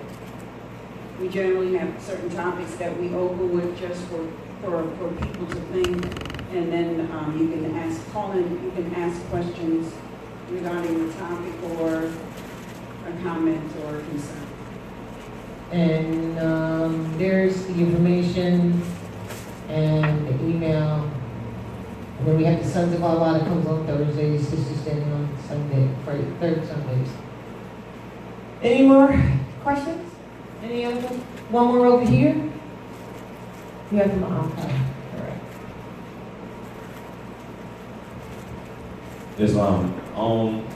So I have a question. If you were engaged by a policy enforcer on a road, She been engaged in marriage, right? She's like, yeah. and as you said earlier, the declaration starts in your mind first. And there's a lot of us that may study, and you said some may not have proclamations out, but they can stand on their knowledge, and there's some who have proclamations who couldn't stand on their knowledge. If you were engaged by, let's say, a policy enforcer, and you knew mentally how one is lawfully supposed to engage them or interact, but you didn't have said proclamations or you hadn't put their sharifs on notice, would it, in your opinion, be better to just, you said, I don't want to say submit to the... You said their sharifs on notice? Yeah, or they sharif. don't have sharifs. See, there's right there. I mean, a sharif. They've stolen that title. And there's no marshal, none of that stuff. That's not constitutional. The only true sharif is the mall. But anyway, move on. Thank you. So if you knew, like, I guess like brother said, he knew certain things that he said to them, and they still decided to violate his liberties. He didn't have the spirit of law as he ought to have had that was moved out of him, that was on the dial plate, because he hasn't, and admittedly so studied enough to be able to do that. Okay. So if you know it, stand on it, and you can only be what you know. This is not something we're making up and saying, you know, you can only be what you know. That's a fact. And that's why it's always been said we suffer for lack of knowing, lack of knowledge. Now, let me just ask this question. Can you make a testament? You don't have to get up. You just sit right there. If I bring the telephone, the microphone to you about your stop and breathe, would you? Let us show you the difference between, let me just say, you can give me the mic, please. Let me just say this to you. How this thing goes down is based on how you deal with the stop when it happens. The moment that you're hindered at that moment, because you're not stopped, you're hindered. That's when it starts. That's that almost, for the most part, determines what the outcome will be. Islam, sister, do you mind sharing? Islam. No, I'm not. All right.